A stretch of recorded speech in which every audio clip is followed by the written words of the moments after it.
Mongolie a instauré des relations diplomatiques avec tous les États membres des Nations Unies et se consacre à renforcer, développer des relations amicales et la coopération avec tous les pays du monde. Nous sommes épris de paix. Nous voulons des politiques ouvertes et nous respectons le pluralisme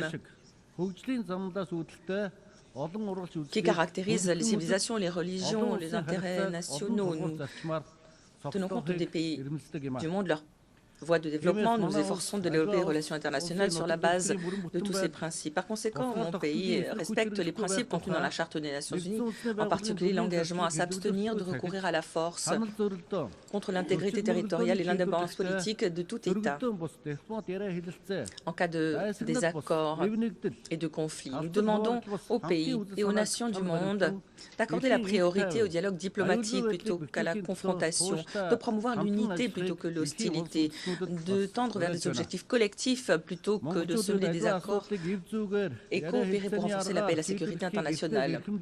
En Mongolie, nous avons une riche histoire de règlement des différends à l'amiable par le dialogue. Des siècles durant, l'Empire mongol a travaillé au plan diplomatique dans ses relations avec des pays voisins ou plus distants, des pays alliés ou ennemis. Nous avons reçu des envoyés, des ambassadeurs, conclu des accords, encouragé l'amitié et négocié autant de pratiques qui demeure la pierre angulaire de notre politique étrangère.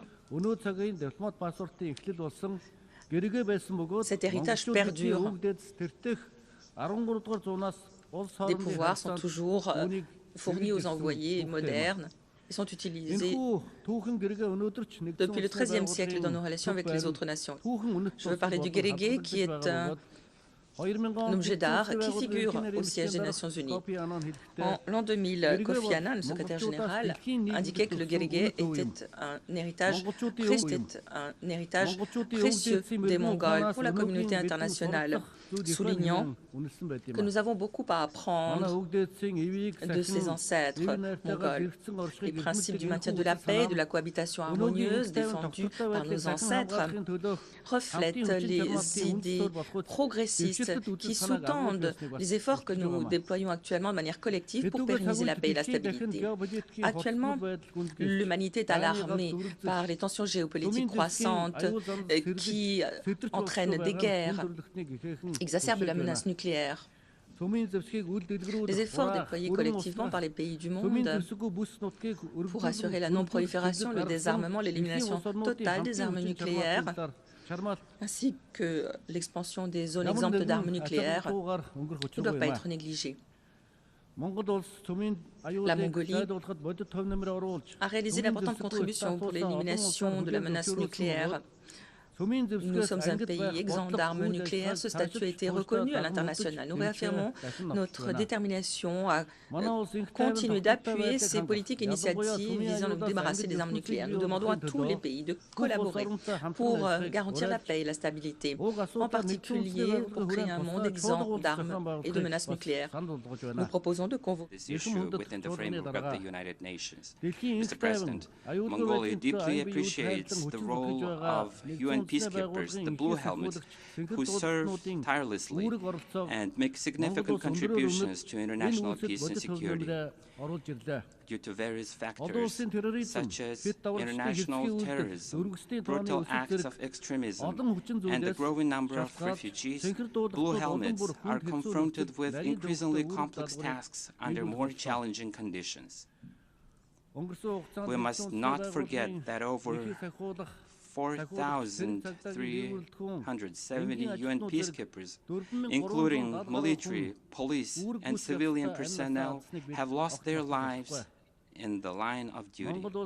Although Mongolia has a relatively small population, over the past 20 years, more than 20,000 peacekeepers have been deployed to hotspots around the world to contribute to peace and security of humanity. In particular, in alignment with the Women, Peace and Security agenda of the UN Security Council, we aim to increase women participation in UN peacekeeping operations. Currently, Mongolian female officers made up to 11% of our peacekeepers.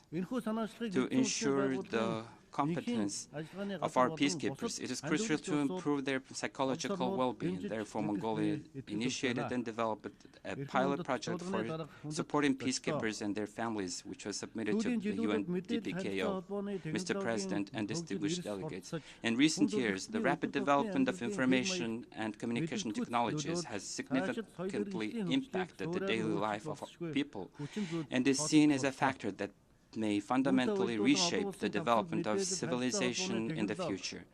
In line with these intensive discussions on information and communication technologies and artificial intelligence have arisen in the international fora and the recently adopted Global Digital Compact is a timely and essential step. Our country aims to keep pace with the development of information technology, placing great importance on UN resolutions, documents, and other international legal frameworks related to this issue, and keenly participating in their discussions. In March of this year, the UN General Assembly adopted a resolution calling on member states to ensure the reliability and security of artificial intelligence for the first time, which is a significant step forward. To accelerate the implementation of the Sustainable Development Goals, countries around the world are focusing on policies that promote economic diversification, energy and digital transitions, reduce the negative impacts of climate change, enhance adaptive capacity, and increase access to essential social services, particularly in education and health, while also prioritizing employment and food security. On the other hand, global debt accumulation has reached unprecedented levels, with debt service payments in developing countries exceeding the amounts borrowed, further constraining the budgetary space needed to implement sustainable development goals. Mongolia fully supports the international community's efforts to not only ensure debt sustainability, but also fundamentally reform the international financial architecture under the initiative outlined in the UNSG's report, Our Common Agenda. Distinguished delegates, in the early years of the 21st century, ideological conflicts that divide the world became history, while traditional military threats receded and non-traditional threats such as climate change, pandemics, terrorism, cybercrime, and refugees gained increasing attention. However, this situation has changed drastically in the recent years, with traditional threats resurfacing and negatively impacting international security and sustainable development. In other words, the overlap and expanding scope of traditional and non-traditional threats requires countries around the world to pay special attention and strengthen their collaborative efforts. In particular, global warming and climate change have transcended natural and economic boundaries, exacerbating sensitive social issues and disputes over resources and triggering migration that bring numerous direct and indirect dangers and risks. If this situation continues, humanity will face not just a choice between development or stagnation, but rather a choice between existence and non-existence. Therefore, we must carefully assess the situation and recognize the need for smart solutions based on the advancement of our era, as well as implementation of new technologies, and share good practices while collaborating to overcome challenges posed by climate change. As descendants of nomads, we, Mongols, have preserved and honored our unique cultural heritage and traditions to this day. The origin of our nomadic civilization is, in fact, the philosophy of green development, which emphasizes caring for and protecting nature while responsibly utilizing its benefits. This indicates that we have substantial traditional wisdom and initiatives regarding the future of green development, thus in line with the goals of the Sustainable Development, as well as Vision 2050 long-term development policy Mongolia has successfully been implementing national movements and programs such as Building Trees, Food Security and Safety, Healthy Mongolia, and Digital Mongolia. These initiatives represent our contributions at both international and regional levels in achieving the Sustainable Development Goals. I'm also pleased to announce that Mongolia is actively working to implement the resolution adopted by the UNGA, declaring the 2026 as the International Year of Rangelands and Pastoralists.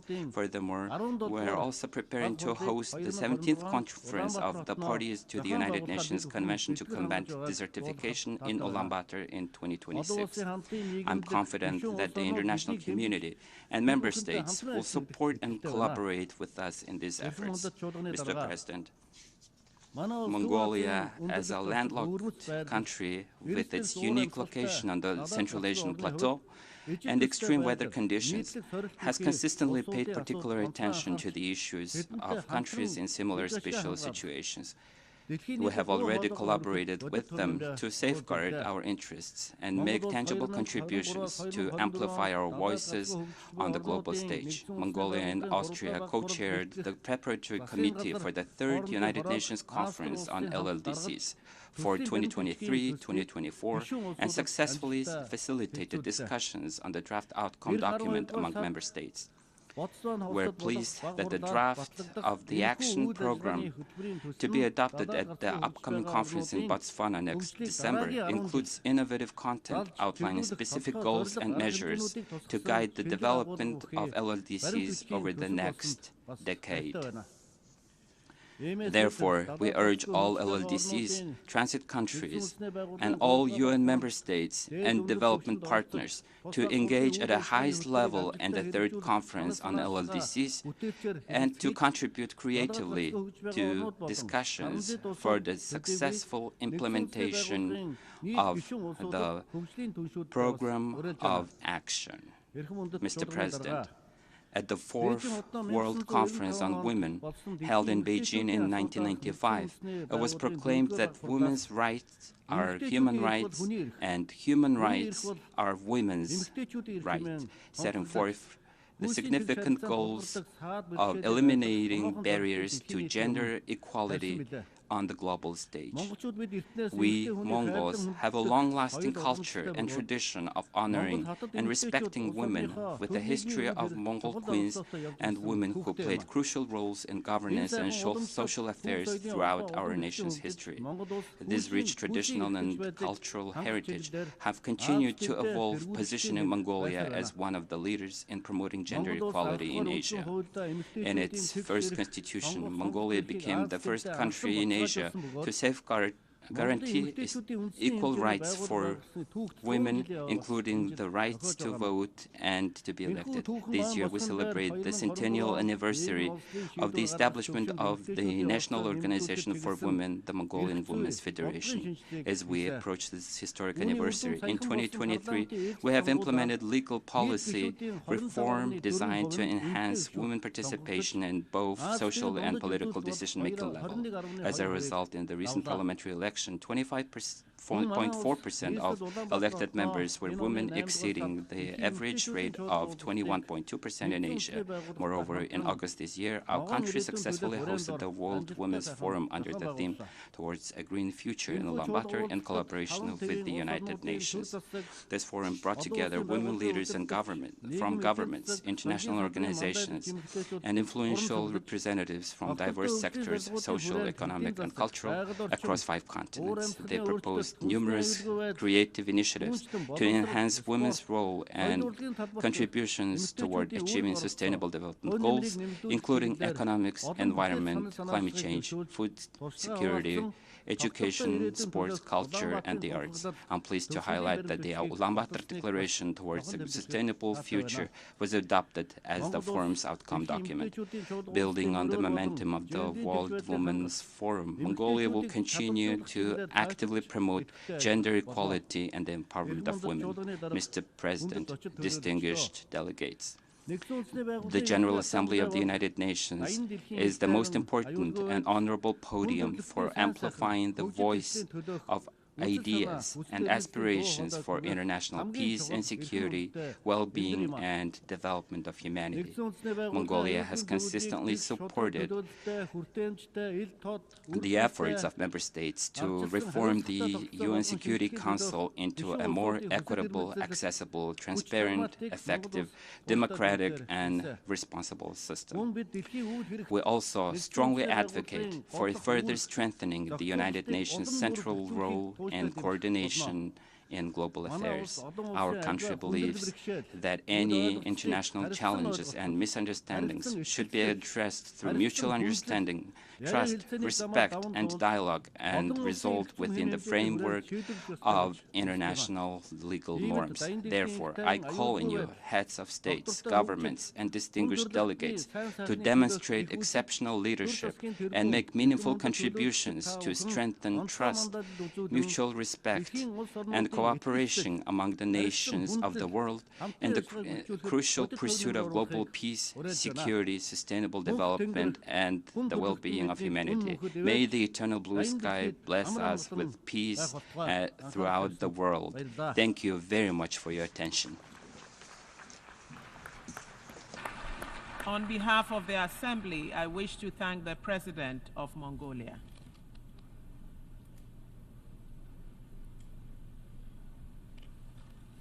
The Assembly will hear an address by His Excellency Wavel Ramkalawan, President of the Republic of Seychelles. I request protocol to escort His Excellency and invite him to address the Assembly.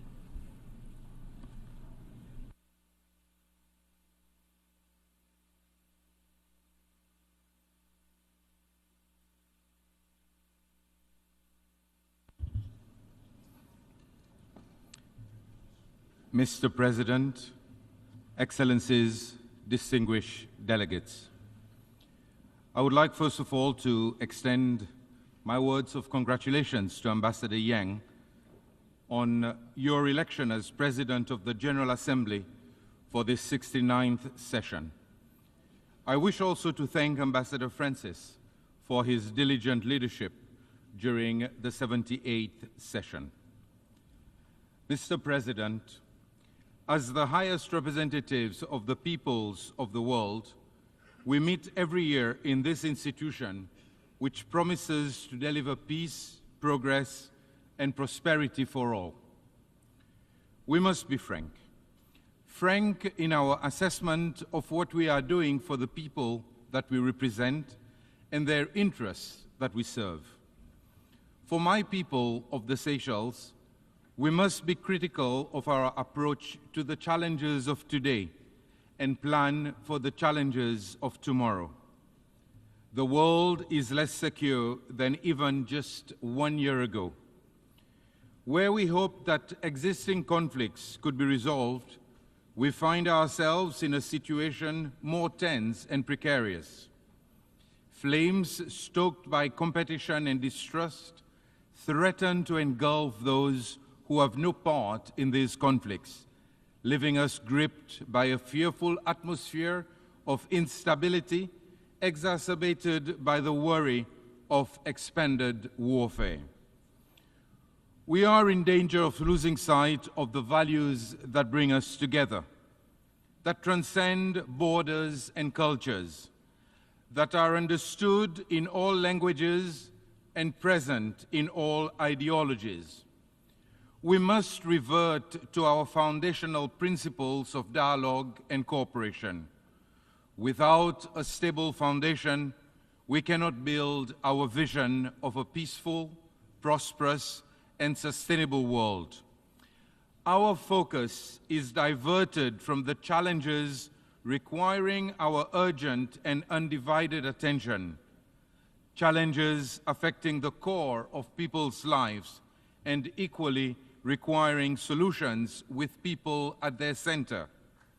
The climate crisis, ending poverty and hunger, ensuring that all have the indisputable right to a decent and dignified life. Our people have entrusted us to work together to find solutions. Mr. President, 79 years ago, the permanent members of the Security Council conferred upon themselves the great responsibility of ensuring international peace and security, to cooperate in good faith to save future generations from transgressions of the past. With this great responsibility comes the expectation that gross violations of the UN Charter be dealt with resolutely and impartially.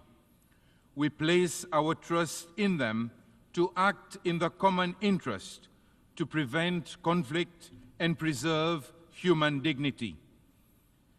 The consequences of conflict are felt beyond the direct and intolerable suffering of victims in war zones and those displaced by fighting. In such an interconnected world, we are all subjected to inflationary pressures, elevated commodity and energy prices, and other disruptive effects. Widened and prolonged conflict risks affecting smaller states like Seychelles, trying not to get caught in the crossfire. It is not our intention to lecture the world powers, nor attempt to prescribe solutions to complex issues. We simply wish to remind you of your duty and be reassured that geopolitics will not supersede human rights and international law. Since its formation in 1946, the Security Council has remained largely unchanged. Most of Africa was under colonial rule then. Seychelles joins the call for the UN and the Security Council to deliver the reform being appealed for by so many, with the objective not to hinder its work, but to bring inclusivity and perspective. It is time to correct one of the many injustices to which Africa has been subjected. Permanent membership of the world's primary peacekeeping institution is a necessity.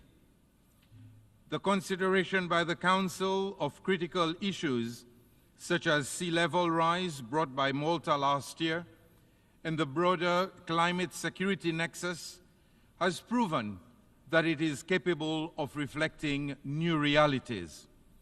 The proposal of the United States to include a rotating seat for small island developing states is a welcome and progressive one.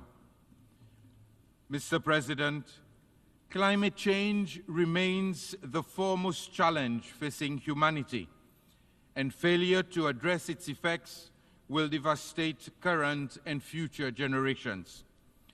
As a small island state, Seychelles understands what it means to be vulnerable, a vulnerability that cannot be ignored in the future we see for ourselves. We are on the front lines of the climate crisis, which poses irreversible threats to our people, our economy, and our way of life. Rising sea levels, extreme weather events, and the degradation of our oceans are stark reminders of the urgent need for global action on climate change.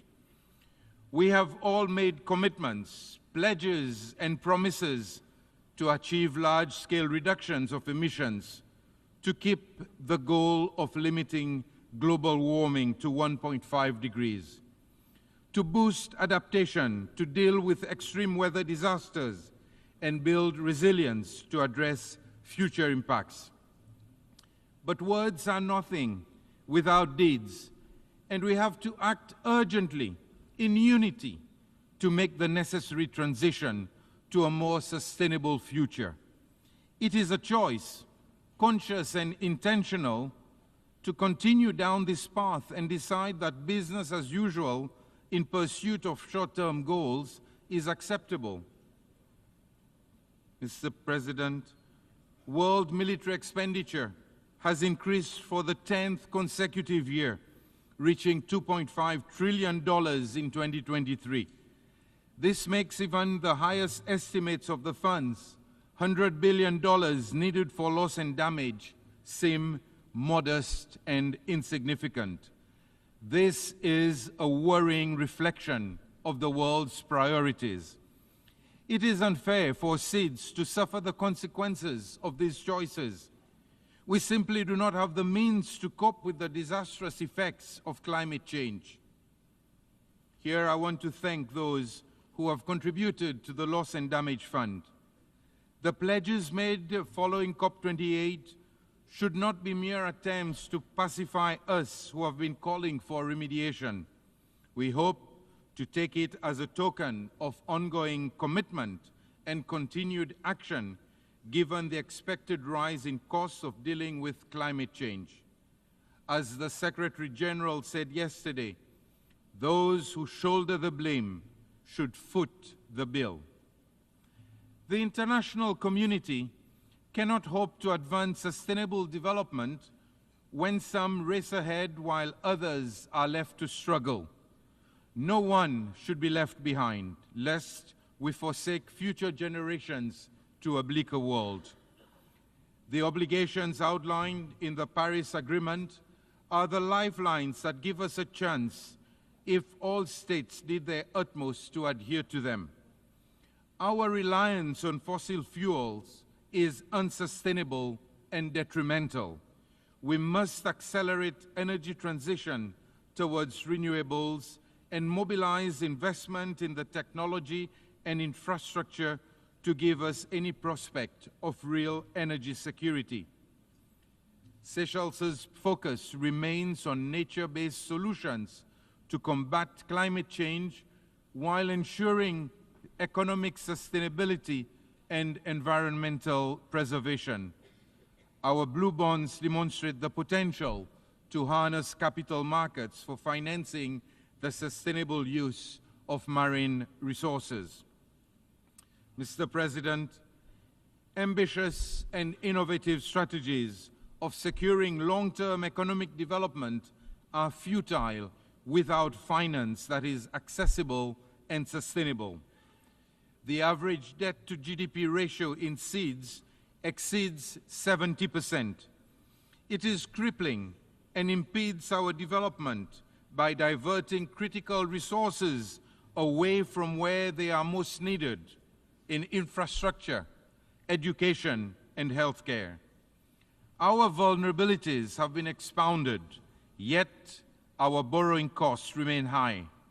Instead of concessions, we are penalized for our vulnerability. It is time to move beyond discussion and implement real reforms in the international financial system to address the preclusion of some vulnerable countries, regardless of income status, from opportunities to meet development needs. We must also recognize the humanitarian consequences of economic policies. Our work in the multilateral system is undermined by unilateral coercive measures that are intended to leave economies crippled and governments unable to advance dignity for their own people. Mr. President, the multilateral system remains our best hope for addressing the challenges we face. As a small state, Seychelles believes in the United Nations, for we fear of a reality with no alternative. In a world more interconnected than ever, multilateralism is the network that links our shared values to achieve the vision that we have for our world, one that is defined by our common interests and not by our differences. We are here to solve problems, not exacerbate them, to listen and not to dismiss. We put our faith in this institution because we must prove to the world that we can work for it, but it is up to us to make it work. In 2023, we adopted the BBNJ agreement, and this year, Seychelles became the 4th state and the first in Africa to ratify it. We urge other countries to hasten its ratification so as not to delay its entry into force. This year's 4th SIDS conference in Antigua and Barbuda shone a timely light on the challenges that we face in a global economic landscape for which we are ill-equipped to navigate. The Antigua and Barbuda Agenda for Seeds provides the blueprint for action over the next decade, and we call on the international community to commit to its implementation. The MVI resolution adopted here last month also represents a triumph of the multilateral system to consider new approaches to complex and evolving issues. Its data and findings deliver the empirical grounding for what we know to be true, that a single-layered approach to development is no longer accurate nor adequate. A better understanding of precisely these multidimensional vulnerabilities will be crucial for the decisions that we take, and more importantly, those taken on our behalf. The Pact for the Future, just adopted, should rightly usher in a new era of engagement based on mutual interest and mutual respect. We must use it to bridge divisions between nations on critical issues of human rights, gender equality, and the rule of law. One that accelerates the implementation of the SDGs and shapes the international financial system more fairly. One that adapts responses to global crisis in a more coordinated way, and one that restores peace with a promise to preserving it in the future. For Seychelles, the Declaration on Future Generations should signal our commitment to safeguarding the rights of all people who will be born by the end of this century, most of whom in developing countries. People who should not be born into hardship. We must envision a world where survival is not a struggle, a world that ensures everyone's rights to prosperity. Basic rights should not be difficult to provide. Mr. President, I firmly believe that these are the foundations on which our cooperation and progress should be built, the things that our people need the most, and what should guide us to building a world that is more secure and sustainable. Let us strive to be the architects of a world where no one is left behind. I thank you. On behalf of the Assembly, I wish to thank the President of the Republic of Seychelles. The Assembly will hear an address by His Excellency Petr Pavel, President of the Czech Republic. I request protocol to escort His Excellency and invite him to address the Assembly.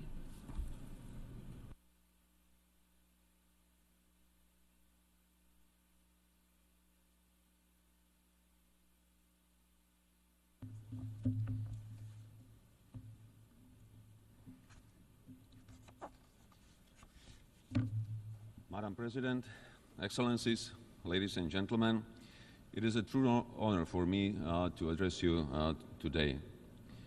Much to my regret, since the last time we met here 1 year ago, the world has not become any safer. On the contrary. To start with, let me recall that the United Nations was created to save humanity from the scourge of war and destruction, and to promote peace, justice, and better quality of life for all humankind. Together, we have managed to build a global system of rules and cooperation with the ambition to advance security and human rights instead of conflict and suffering. Fostering economic development instead of overlooking mass destruction. Aligned around the UN Charter, we have subscribed not to repeat the mistakes and disasters of the past. Unfortunately, we still do. The world and its citizens need and deserve an effective UN that can respond quickly when needed and deliver better on our shared global commitments. Without a functioning multilateral system, alternative and exclusive structures would lead to more fragmentation and less predictability. It is our duty as national and global leaders to find common solutions to the most pressing problems before they get out of hand. Finding a compromise is never easy. It requires time and patience. Only if we realize that together we can achieve much more than when antagonized, can we make our nations and the United Nations truly united behind common goals. A comprehensive reform of the UN Security Council is long overdue. Making the Council more effective, inclusive, accountable, and better reflecting today's realities by strengthening the voice of underrepresented regions is crucially needed. In the face of unjust and unprovoked Russian war against Ukraine, we must realize that Security Council membership is not a carte blanche. No one has the right to abuse power and bully other members of the international community without sanctions. Together, we must exercise more pressure on Russia to end its unjust and brutal war. The Peace Summit in Switzerland clearly confirmed that peace in Ukraine must be based on international law and principles of sovereignty and territorial integrity. The cynical nature of Russia's policy and its disinterest in genuine peace talks has global consequences.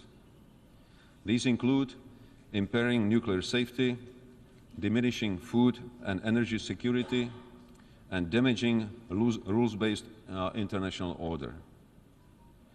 Czechia calls on those who have not yet supported our common effort to evaluate the possibility of signing the joint declaration agreed at the Peace Summit in Switzerland.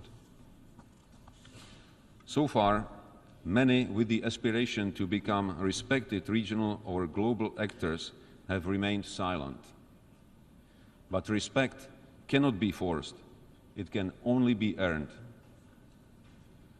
Let us not forget that hesitation strengthens the aggressor. If you remain silent to injustice and aggression, soon there will be others waiting in line to see how far they can go in bending international rules as they please. Some of you might think that Russia's actions against Ukraine are just another regional conflict and both sides need to go halfway. But there is no such thing as just a regional conflict.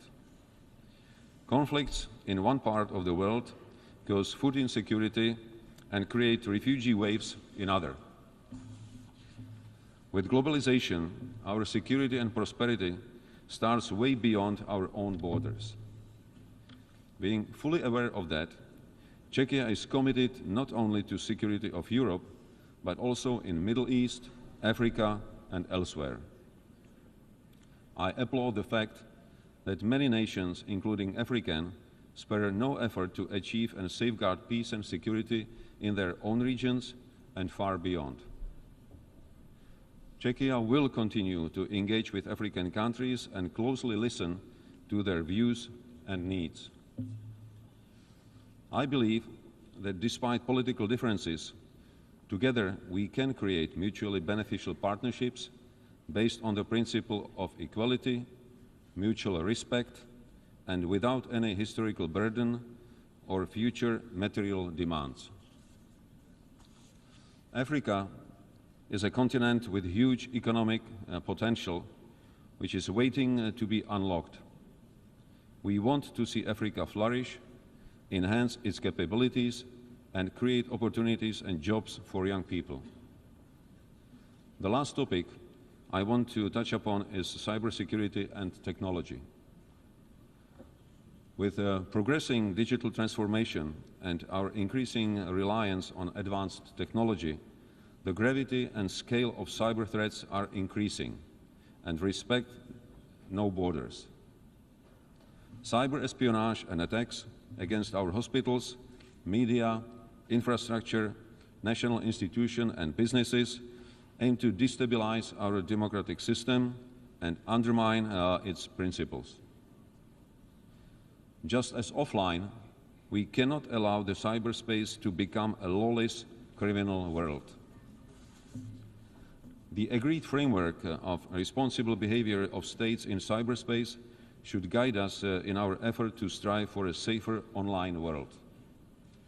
The security of cyberspace will depend on the capacities and effort of all responsible states to enhance their own cyber capabilities. Czechia is taking its commitment to the protection of global cyberspace security very seriously.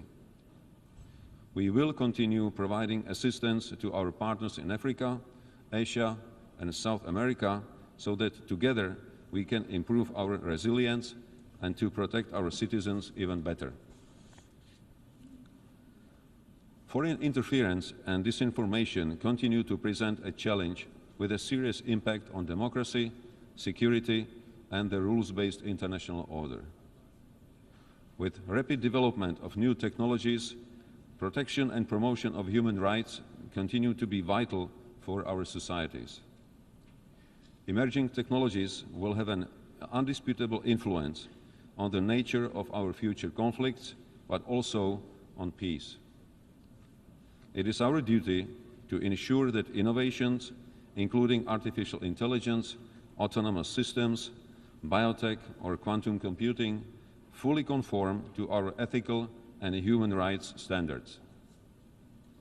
Last year, Czechia, together with Mexico, the Maldives, the Netherlands, and South Africa, submitted a resolution on human rights in the context of digital technologies. Furthermore, last month, during the GlobeSec Security Forum, I sat down with top managers of global tech companies at the Prague Geotech Summit.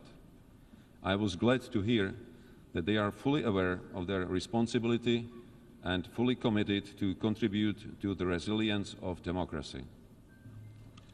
Madam President, ladies and gentlemen, the challenges we are facing are global, and we can only succeed if we fully commit ourselves to collective action and more cooperation. The quality of our governance will be judged by our actions and whether we leave this world in a better condition for future generations. I would like to thank everyone who is tirelessly working to make our planet a safer and more secure place for all. That is what really matters. Thank you for your attention.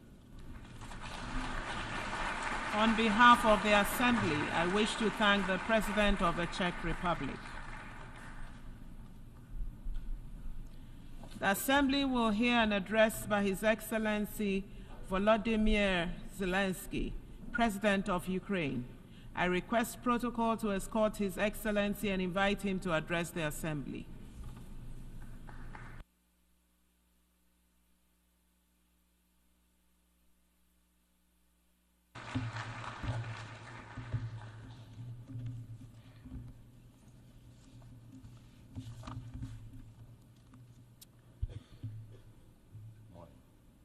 Thank you very much. Dear leaders, Your Excellencies, today I want to tell you about a day that has already passed and a day that must never come. On the night of March 4th, 2022, I received one of the most terrifying reports since the beginning of a full-scale Russian invasion against Ukraine. The report was about Russian tanks firing directly at the buildings of our Ukrainian nuclear power plant, the Zaporizhzhia nuclear power plant, the largest one in Europe, 6 nuclear reactors. The Russian army stormed this facility just as brutally as any other during this war, without thinking about the consequences, possibly disastrous. This was one of the most horrifying moments of the war, when no one could know how Russian strikes on the nuclear facility would end, and everyone in Ukraine was reminded of what Chernobyl means. Now, the Zaporizhzhia nuclear power plant remains occupied by Russian forces, unfortunately, and its at risk of a nuclear incident. This is the major source of radiation danger in Europe, possibly in the world. That's why in the peace formula I presented, the first point is about nuclear safety.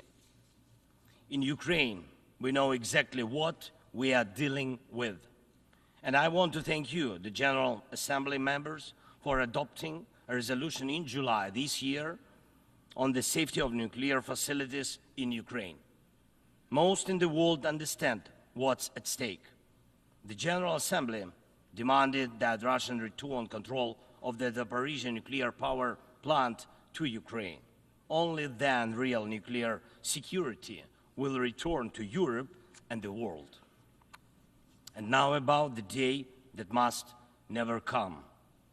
Since Russia can't defeat our people's resistance on the battlefield, Putin is looking for other ways to break the Ukrainian spirit. One of his methods is targeting our energy infrastructure. And these are deliberate Russian attacks on our power plants and the entire energy grid. As of today, Russia has destroyed all our thermal power plants and a large part of our hydroelectric capacity.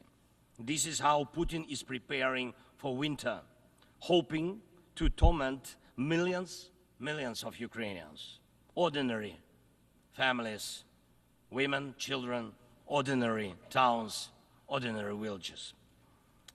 Putin wants to leave them in the dark and cold this winter, forcing Ukraine to suffer and surrender. Just imagine, please, your country with 80% of its energy system gone, with such a destroyed part of the system. What kind of life would that be? Recently, I received yet another alarming report from our intelligence. Now Putin does seem to be planning attacks on our nuclear power plants and the infrastructure, aiming to disconnect the plants from the power grid. With the help of satellites, by the way, ladies and gentlemen, satellites of other countries. Russia is getting images and detailed information about the infrastructure of our nuclear power plants. But what does this really threaten? Any missile or drone strike, any critical incident in the energy system could lead to a nuclear disaster. A day like that must never come. And Moscow needs to understand this, and this depends in part on your determination to put pressure on the aggressor. These are nuclear power plants. They must be safe. Ladies and gentlemen, 2 years ago, in the fall of 2022, I proposed a comprehensive strategy to end the war and to ensure security, and I presented the peace formula at a highly inclusive political platform for world leaders, the G20 summit in Indonesia, representing billions of citizens from all parts of the globe. And it's important for us that all these people can understand us, understand that Ukraine wants to end this war more than anyone in the world.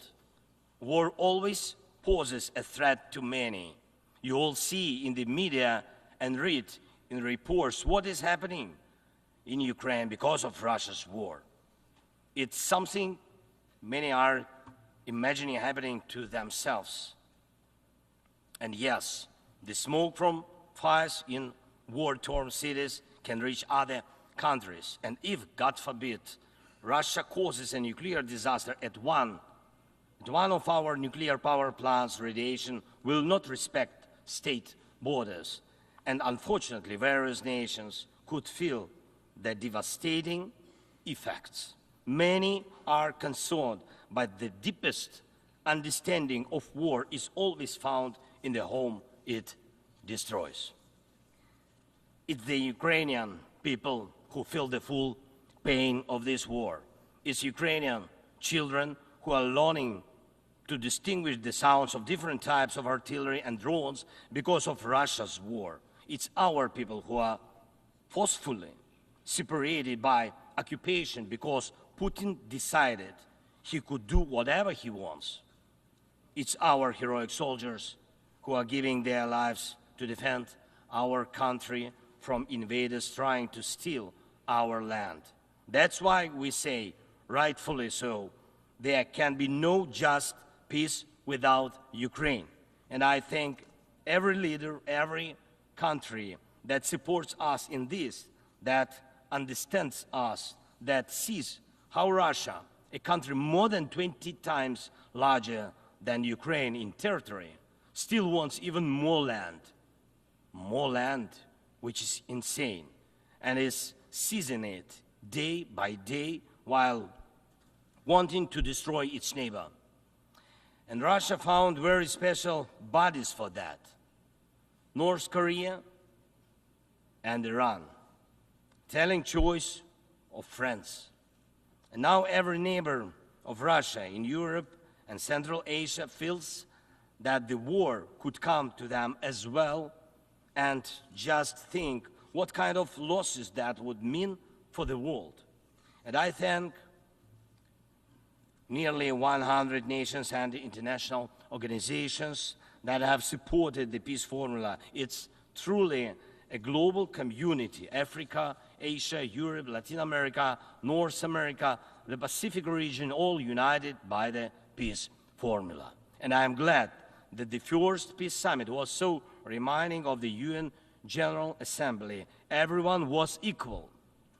All nations that participated in the peace summit, large and small, no veto right, no blocking authority, those that have been independent for ages and those that have only recently gained independence, those that have gone through wars themselves, and those accustomed to peace. All were equal. That is what Russia hates the most and cannot control. That's why Russia says the peace formula doesn't suit it. Here at the UN, I've already met with leaders from India, Guatemala, Japan and Italy, Turkey and Finland, Canada, Paraguay, Slovenia, Germany and others, and my meetings will continue. These are different, absolutely, parts of the world and various political waves of life, but they share the same understanding. Peace is needed, and it must be a real, just peace. Unfortunately, at the UN, it's impossible to truly and fairly resolve matters of war and peace because too much depends in the Security Council on the veto power. When the aggressor exercises veto power, the UN is powerless to stop the war, but the peace formula can. Once again, there is no veto power in it. That's why it's the best opportunity for peace. Everyone is equal, and it's effective and comprehensive.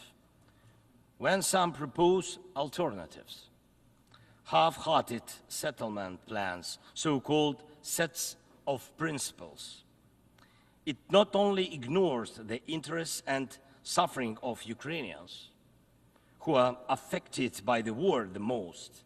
It not only ignores reality, but also gives Putin the political space to continue the war and pressure the world to bring more nations under control.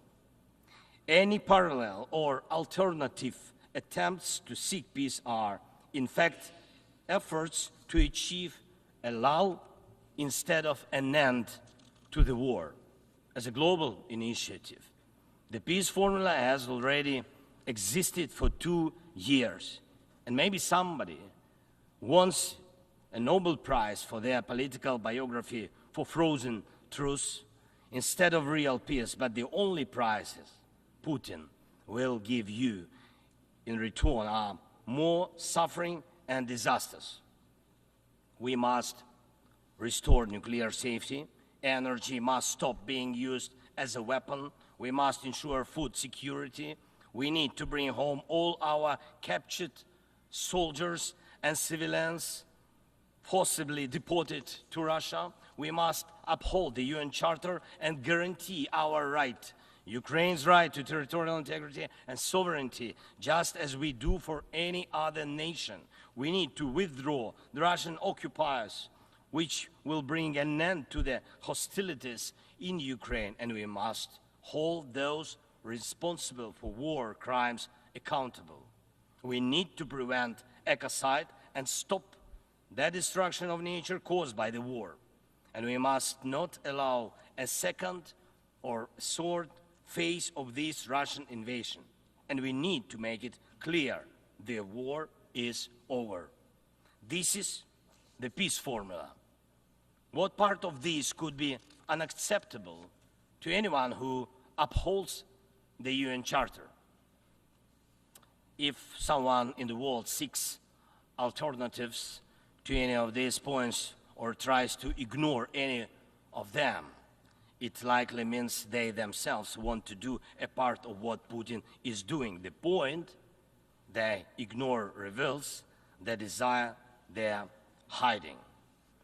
And when the Chinese-Brazilian duo tries to grow into a choir of voices, with someone in Europe, with someone in Africa saying something alternative to a full and just peace, the question arises, what is the true interest? Everyone must understand you will not boost your power at Ukraine's expense. And the world has already been through colonial wars and conspiracies of great powers and the expense of those who are smaller. Every country, including China, Brazil, European nations, African nations, Middle East, all understand why this must remain in the past. And Ukrainians will never accept why anyone in the world believes that such a brutal colonial past, which suits no one today, can be imposed on Ukraine now instead of a normal, peaceful life. I want peace for my people, real peace and just peace. And I'm asking for your support from all nations of the world. We do not divide the world. I ask the same of you, do not divide the world. Be united nations. And that will bring us peace. Thank you. Slava Ukraini. On behalf of the Assembly, I wish to thank the President of Ukraine.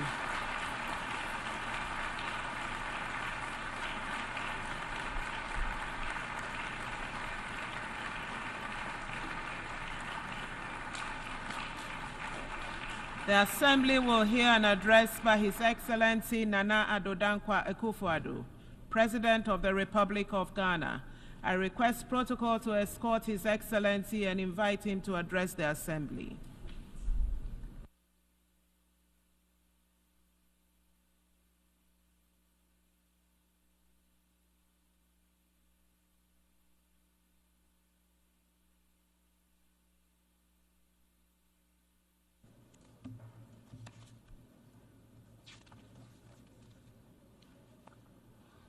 Madam President, Excellencies, ladies and gentlemen, I cannot help but reflect on the significance of this moment, as this will be my final opportunity to address the United Nations General Assembly as I enter the closing months of my presidency.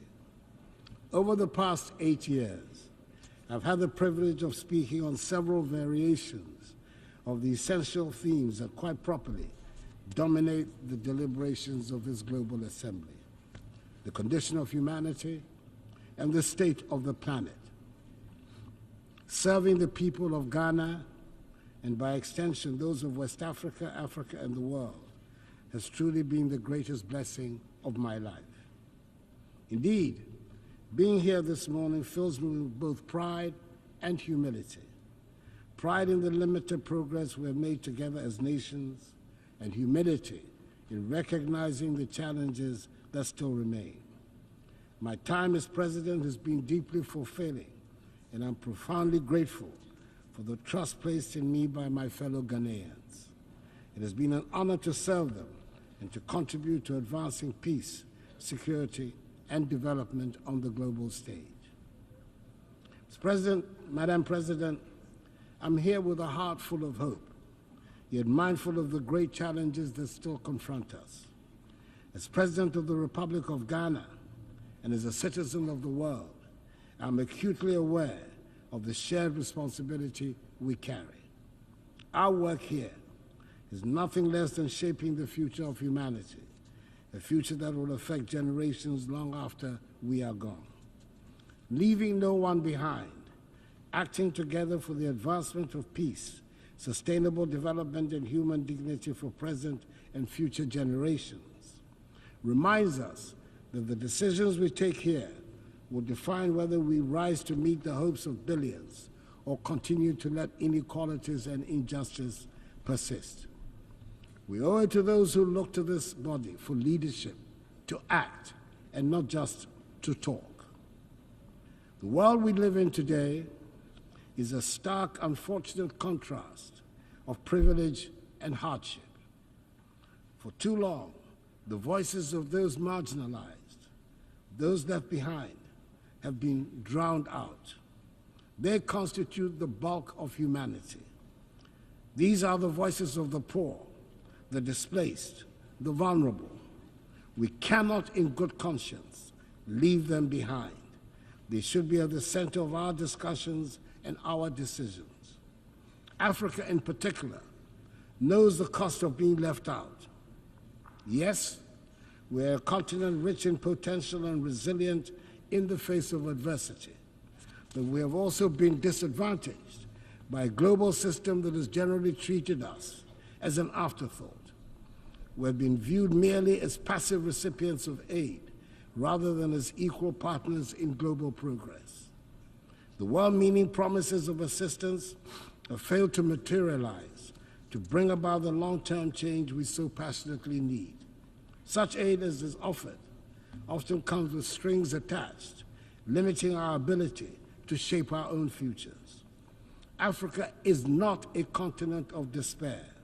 She's full of great possibilities. She's required, however, to chart a new course of development. Our young population is filled with energy, creativity, and ambition. The people of Africa are not asking for handouts. They're demanding opportunities in a new global architecture so they can have access to education, healthcare, and jobs to be able to build better lives for themselves, their families, and their descendants. In Ghana, we've taken bold and decisive steps to ensure that no one is left behind in our national development, and we have shown that it is possible. Our flagship free senior high school policy has benefited 5.7 million young people, many of whom would have been denied the opportunity to learn, to dream, and to succeed. This initiative has transformed the lives of millions, positioning the next generation of Ghanaians to take their place as leaders in the global economy. But this is just the beginning. We need a global commitment to ensure that every child, no matter where they are born, has access to quality education. A world where children are left unprepared for the challenges ahead is not a just world. Beyond education, we've also prioritized health care for our people. Through Agenda 111, my government has embarked on the largest ever healthcare infrastructure project in Ghana's history. This initiative is constructing 111 hospitals across the country, ensuring that even the most remote regions have access to modern healthcare facilities. This is part of our broader goal of ensuring that no one in Ghana is left without the basic right to health. We've also taken significant steps to boost food security and economic growth through the Program for Planting for Food and Jobs. This initiative has improved food production, created jobs, and enhanced incomes for millions of Ghanaians. It is a clear demonstration that with the right policies and investments, we can transform our agricultural sector and ensure that no one goes hungry.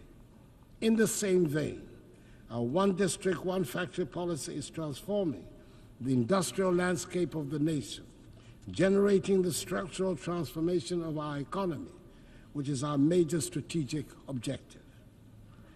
And in addition, Ghana has embraced in full the teachings of the Fourth Industrial Revolution and is actively pursuing an agenda of digitalization. Under my administration, we've revolutionized public service delivery by integrating technology into governance.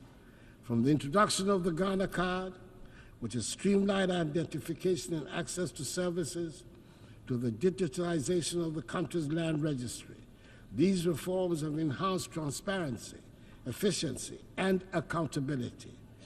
Digitalization has improved the lives of ordinary Ghanaians and has also laid the groundwork for sustainable economic growth in the digital age.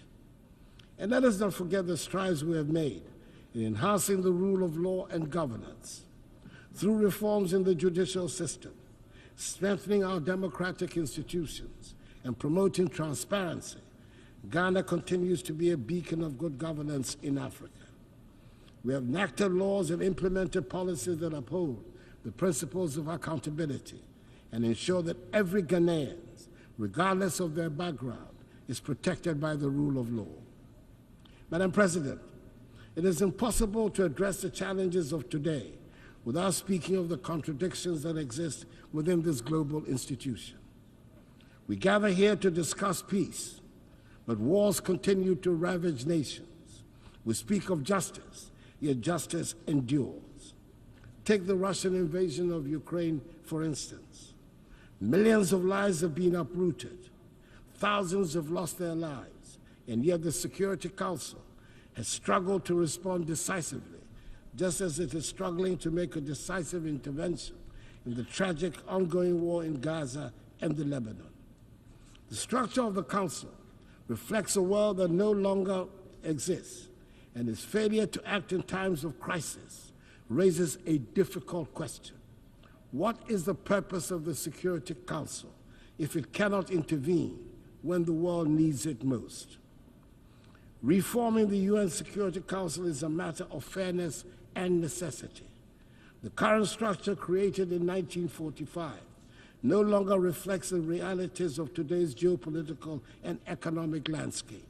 Africa, Latin America, and South Asia remain underrepresented despite their significant influence on global affairs.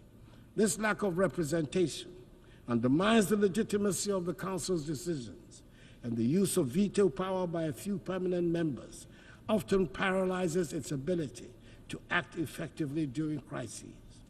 Reform is essential to ensure that the Council is more inclusive, democratic, and responsive to the complex challenges we face today. The world has changed, and the Security Council must change with it to maintain its relevance in promoting global peace and security. For years, I've championed the need to reform the Security Council as per the Eswatini Consensus, the common African position on UN reform, which calls for Africa to have permanent seats on the Council. It is incomprehensible that a continent of 1.4 billion people has no permanent voice in shaping decisions that affect global peace and security. The time for half measures is over. We need a Security Council that is fit for purpose in today's world. It is heartening, however, that finally the demand for reform has found acceptance by leaders of 2 of the 5 permanent members, President Joe Biden of the United States of America and President Emmanuel Macron of France. Hopefully, the others will soon follow suit. We must also recognize that the fight for peace goes beyond government actions. It is a fight for humanity itself. In Africa, we have often borne the brunt of conflicts, sending our troops to peacekeeping missions with limited support from the global community. While I'm pleased to see the UN now taking steps to finance peacekeeping in Africa, an outcome of Ghana's presidency of the UN Security Council, we must go further. Peacekeeping alone is not enough. We must address the potential causes of conflict, poverty, inequality, and lack of opportunity. True peace comes from investing in education, healthcare, and economic development. However, peace cannot be imposed from the outside. It must be built from within. African nations must take ownership of their security, and the African Union needs to strengthen itself to be able to respond swiftly to threats. Madam President, as I speak today, ongoing developments in West Africa are deeply troubling. Military coups in Mali, Guinea, Burkina Faso, and Niger threaten the democratic progress we have worked so hard to achieve within the ECOWAS community. These coups are stark reminders that democracy is indeed fragile and must be continually nurtured. In Ghana, however, we will remain resolute in our commitment to democracy. As my presidency draws to a close, I want to assure this Assembly that the upcoming 2024 elections in Ghana will be free, fair, and transparent. Ghanaians have demonstrated time and again in the last 3 decades their strong attachment to democracy, which they will not permit to be undermined. The Electoral Commission, supported by Ghana's security services, is well equipped to ensure that the will of the Ghanaian people is respected. Ghana has long been a beacon of democracy in Africa, and we intend to keep it that way. The 2024 elections will be proof of our enduring adherence to the rule of law, transparency, and the principles of democratic accountability that have guided our nation in recent decades. Madam President, we find ourselves at a pivotal moment in history. The decisions we make today will shape the future of our world. We can choose to act with courage, compassion, and a commitment to leave no one behind, or we can choose inaction and allow the suffering of millions and the degradation of the planet to continue. Let me end by reminding us all that the future is not something that simply happens. It is something we create. We have the power in this room to change the course of history. Let us not shy away from that responsibility. Let us act now, and let us act together. I wish you God's blessings in all your current and future deliberations, and I thank you for your attention. On behalf of the Assembly, I wish to thank the President of the Republic of Ghana.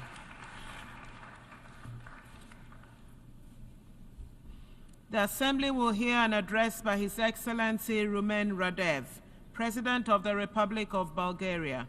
I request protocol to escort His Excellency and invite him to address the Assembly.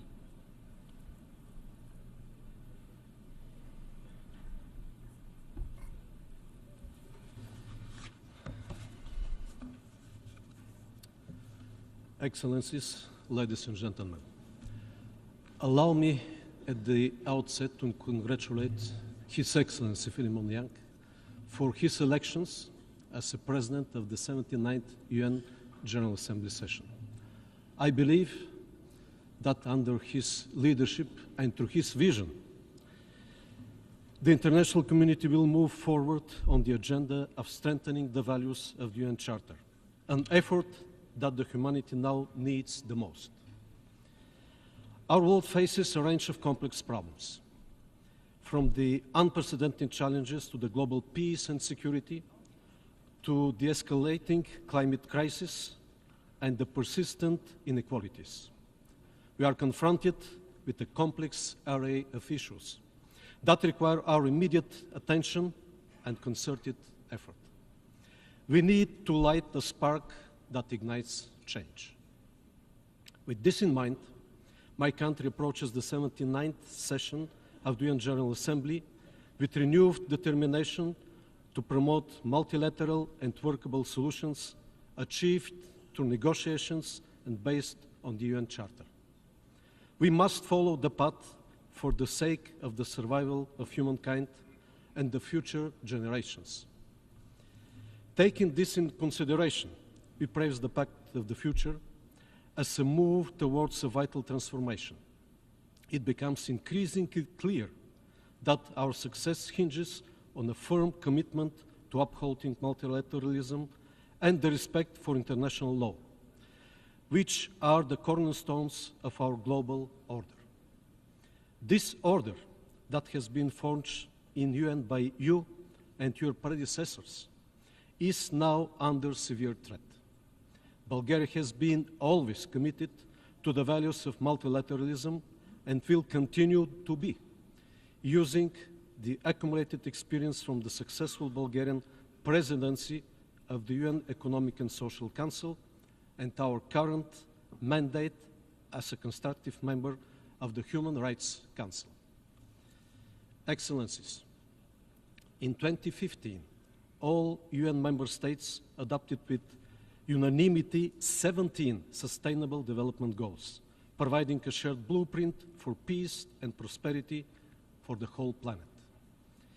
Nowadays, they remain more than ever topical and requiring full mobilization of international efforts.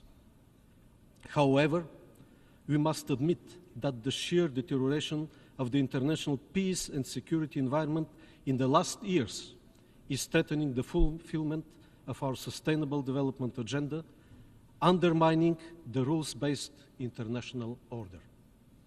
Restoring and preserving the peace must not be seen but as the ultimate goal of the international community and is a basic prerequisite for the SDGs fulfillment. It has been 2.5 years since the Russian Federation unleashed a full-scale invasion of Ukraine.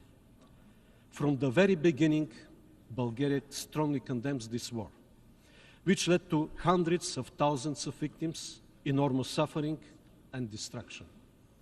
Every single day of this war increases the risk of escalation in intensity and geographical scope, posing a substantial threat to the global peace and security. The side effects of the war are already gravely affecting the economies and social systems of many countries worldwide. That is why the international community should seek ways that lead to de-escalation and dialogue. We should support every diplomatic effort that pursues comprehensive, just, and lasting peace in Ukraine, in conformity with the United Nations Charter and the international law. Since the last year UN General Debate, we have witnessed a significant increase in instability across the Middle East. The conflict between Israel and Hamas after the Hamas brutal attack on Israel triggered a major deterioration of the security in the region with global projections. We must not forget the consequences which followed: tens of thousands dead and injured civilians in Gaza, the total destruction of vital infrastructure, and mass displacement of people. We call for immediate ceasefire, free access of humanitarian convoys, as well as release of all hostages held by Hamas. We are also deeply concerned about the recent development in Lebanon, bringing a qualitative, new and dangerous dimension in the conflict and increasing the risk of its regional enlargement. We call for refraining from use of force, for wisdom and de-escalation. The spiral of violence and the human suffering must come to an end. The only way to achieve sustainable and lasting peace in this region with its very fragile security landscape is the two-state solution. Amid the ongoing destabilization around different regions, the collective global goal for a world without nuclear threat remains more critical than ever. In line with the new agenda for peace, Bulgaria will maintain its commitment to uphold, protect, and strengthen the multilateral framework for disarmament, non-proliferation, and arms control. We remain dedicated to the universalization and full implementation of the Nuclear Non-Proliferation Treaty, recognizing it as the cornerstone of the global nuclear non-proliferation regime, which serves as the essential foundation for pursuing nuclear disarmament and plays a crucial role in the development of nuclear energy for peaceful purposes. As we address these challenges, prioritizing regional stability becomes vital. My country actively engages in political dialogue with Southeast European countries, driven by the conviction that the region's security, stability, and prosperity are crucial for the broader regional and international resilience.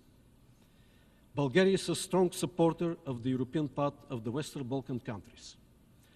Our main priorities vis-à-vis the region are fostering good neighborliness, improving connectivity, protection of human rights, and combating ethnic discrimination. However, a serious challenge on this path are the new outbursts of incitements of hatred. Fighting and curbing the aggressive nationalistic rhetoric all over the region and concentrating on positive agenda on strengthening multi-ethnic societies and the rights of the constituent communities will prevent the evocation of the reminiscence of the troubled past of the region. Ladies and gentlemen, progress on achieving the Sustainable Development Goals is the greatest investment for the benefit of the present and future generations.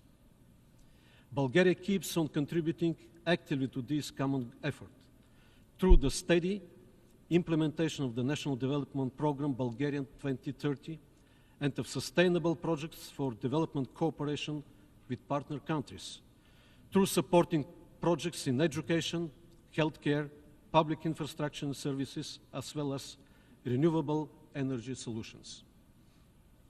We face a growing number of places around the world where warring dynamics in terms of governance, democracy, and human rights emerge. As a present member of the Human Rights Council, we reaffirm our commitment to this noble cause. Bulgaria has never looked the other way, and this speaks up through our domestic policies, our membership in the Human Rights Council, our work as a co-chair of the Group of Friends of Children and Sustainable Development Goals, Vice President of UNICEF Bureau, member of the Executive Board of UN Women, and through our support for initiatives that empower the General Assembly and aim at accountability.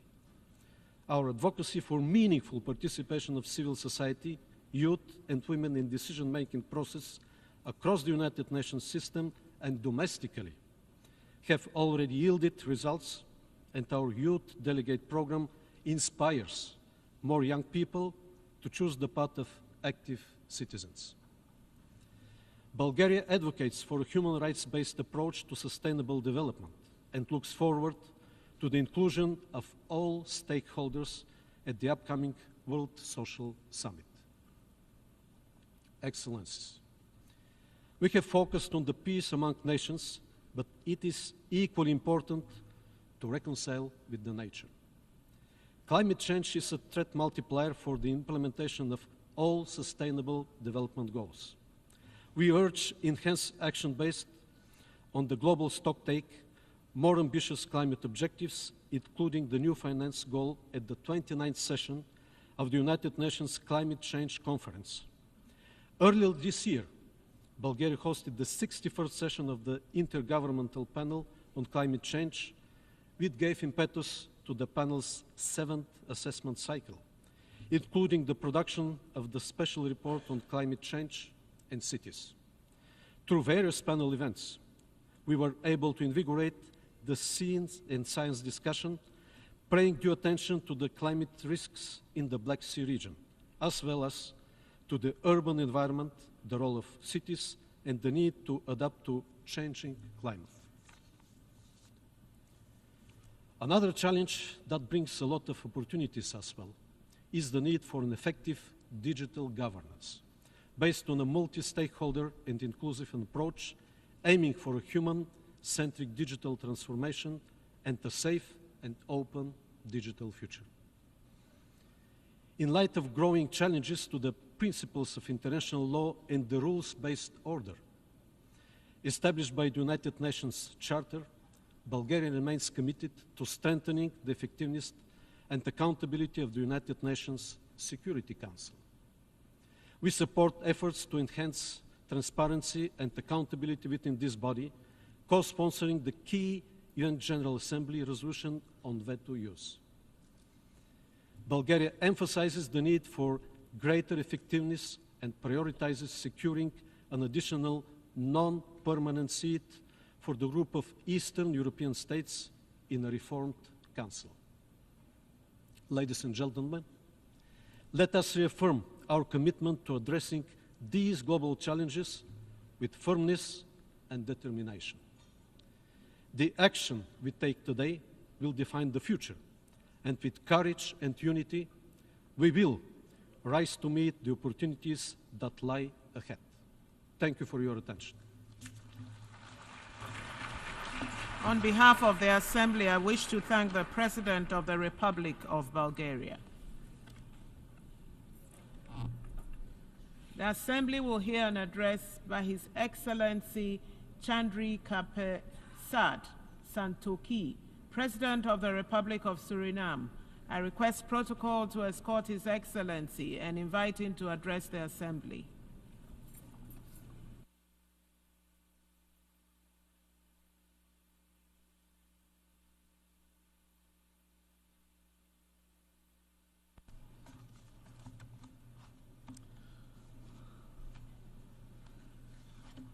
Madam President, Excellencies, Heads of Delegations, ladies and gentlemen, good morning.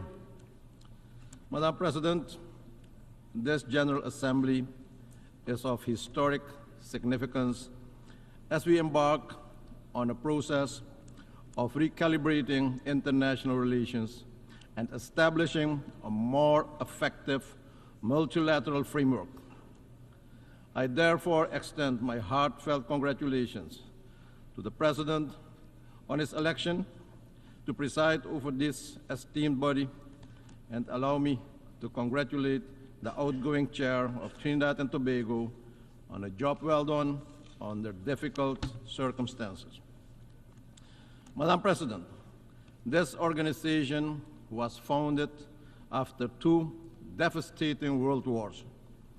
Its original purpose remains relevant today to save current and future generations from the disastrous consequences of wars and armed conflicts and foster peace and political stability for sustained prosperity for all. We, however, observe instead that the world is marked by a complex political and security crisis, weakening our global multilateral framework of collective solidarity, international law, and respect for humanitarian law. The conflicts that divide us are not isolated incidents. They are symptoms of deeper systemic challenges, rising inequality, environmental degradation, and breakdown of global trust. The time has come to dare to make bold decisions, revisit our global governance architecture, and to recommit to the original goals of the United Nations. Madam President, with statistics showing that countries are off track on the 2030 Agenda for Sustainable Development, while projections estimate that almost 600 million people will continue to live in extreme poverty in 2030, that is incumbent on us to close the gap between aspiration and financing. I wish to emphasize the urgent need for accelerated reforms and coordination within the international financial architecture, especially the international financial institutions. The Multidimensional Vulnerability Index, MVI, offers a comprehensive and inclusive framework that goes beyond traditional metrics to capture the true complexity of the vulnerabilities of small islands developing and low-lying coastal states. We urge that the MVI is embedded in the operations of the international financial institutions, especially the International Monetary Fund and the World Bank. Apart from the MVI, we see other financial obstacles in place that have a major negative impact on our ability to generate development, especially de-risking measures of international banks, which are based on general assessments, do not consider the country's reality and the severe impact on development objectives of the country. This must be addressed head-on if we want to be inclusive rather than exclusive. My country, Suriname, can attest to the importance of urgent need to reform the global financial and political system and to build greater trust in the multilateral system.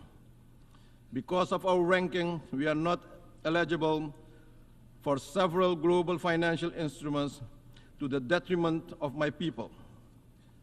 Since taking office in July 2020, my government has successfully started a policy of financial economic reforms, including restructuring the debt portfolio supported by an IMF program and international financial institutions. The impact of the various crises and national efforts to reform the economy has not been easy for the population, but we are on the road to recovery now. Macroeconomic stability has been achieved. We established a social safety net and increased several social benefits, all meant to make sure that we did not forget or excluded that part of our population from restoring a healthier economy. Madam President, 2024 statistics reveal that progress in the area of climate action is inadequate, with global greenhouse gas emissions still rising. Despite the need for reductions, climate action can no longer be postponed nor ignored. Soon, we'll meet in Azerbaijan for COP29. Madam President, will we be repeating ourselves with empty promises and pledges, or will we take decisive action to save this planet from extinction? Madam President, Suriname is committed to the Paris Agreement. Suriname has also submitted ambitious nationally determined contributions and has recently started the process of carbon credit trading. Suriname aims to remain a carbon-negative country with a high level of biodiversity and more than 90% forest coverage. With this conscious choice to limit deforestation, we sacrifice economic development for our people. For this, Madam President, we are not compensated, while everyone benefits from our decision. Carbon negative and carbon neutral countries must be supported for maintaining that status. We are in favor of a just transition to a carbon-less economy for the coming decades, but we also expect to be allowed to develop our natural resources in an environmentally friendly and balanced manner in compliance with the international standards and practices.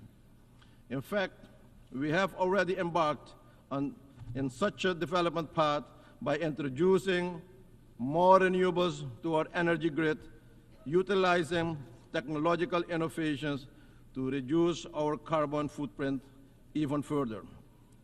Madam President, Suriname has had, over the past 100 years, industrial development of bauxite industry, onshore oil production, gold production, as well as agriculture production and other industries. And despite these activities, Suriname is among the 3 carbon-negative countries in the world.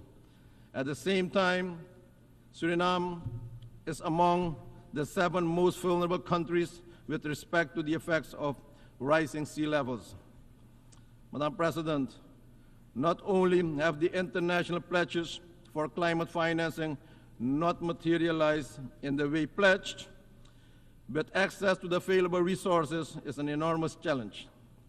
Simplification of the application and appraisal procedures must be put in place to have the required impact at local level. Regretfully, we also observe that a large part of these funds finds their way in time-consuming and expensive studies, consultancies, and advisory services. In the meantime, the situation on the ground in the affected regions and countries is deteriorating. Often the requested assistance comes too late. Madam President, to transform the well-being of our communities, we must embrace diversity and work towards social justice and inclusion. That is what responsible leaders do, making sure no one is left out or excluded. We must practice what we preach, Madam President. While the humanitarian and security situation in the Republic of Haiti remains of concern, we are pleased to note also through leadership of the Caribbean community, a roadmap towards free and fair elections has been initiated and a transition government with a clear mandate has been installed. We cannot leave Haiti and its people alone and behind. Haiti fatigue is not an option. We urge the international community to financially and technically support Haiti on its path forward. Suriname will contribute to the MSS with security personnel and remains committed to assist in whatever way we can. We urge and call for a more effective, coordinated, and coherent approach and the transparent sharing of information regarding the different initiatives to serve more effectively the objectives of facilitating peace, security, and prosperity in Haiti and the Haitian people. Madam President, leaving no one behind should also include lifting the long-standing economic embargo against Cuba and its people. Adopting the Pact of the Future represents an opportunity to redirect a new path for humanity to address current challenges while laying the groundwork for sustainable solutions. We need to foster collaboration and strengthen partnership to address the long-term global issues as climate change, social inequality, and access to affordable health care and quality education for all. Small nations need the support for digital transformation, providing the tools and capacity building initiatives needed to fully integrate into the global digital economy. We must, Madam President, utilize technology in a positive and constructive manner to facilitate financial inclusion for all, access to general education and skills training, but also telemedicine and treatment, as well as instant government services. Madam President, 2024 marks the 5th time for me to address the General Assembly. In 2020, I made my maiden address virtually through the optimal use of modern technology. At that time, I remarked that multilateralism came under attack on several occasions. And 4 years onwards, we still have a long way to go. We must work collectively and with a sense of urgency and positive attitudes towards a renewed commitment to a multilateral framework that is more inclusive, more equitable, more accountable, with the ultimate goal to create a better, safer, and more productive planet for our people now and in the future. In conclusion, Madam President, the theme, Leave No One Behind, is a call to action, but is also a challenge. For smaller countries like Suriname, the global system often continues exclusion, sometimes in new version and new style. As we continue our renewed commitment to building a more just, inclusive, and equitable international system where accountability is important, and together, Madam President, we must ensure that no nation, no community, no individual, no women and no children is excluded or left behind from the promise of peace, prosperity, and dignity.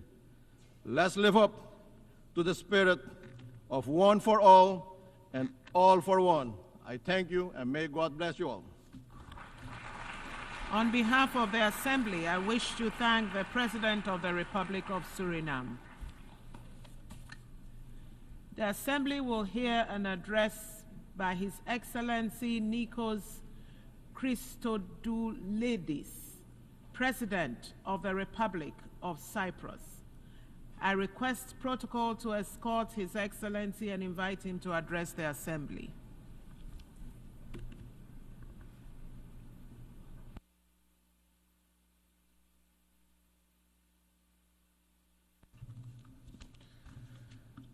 Madam President, Your Excellencies, ladies and gentlemen, at the outset I wish to congratulate His Excellency Ambassador Philemon Yang for his election as President of the 79th session of the General Assembly.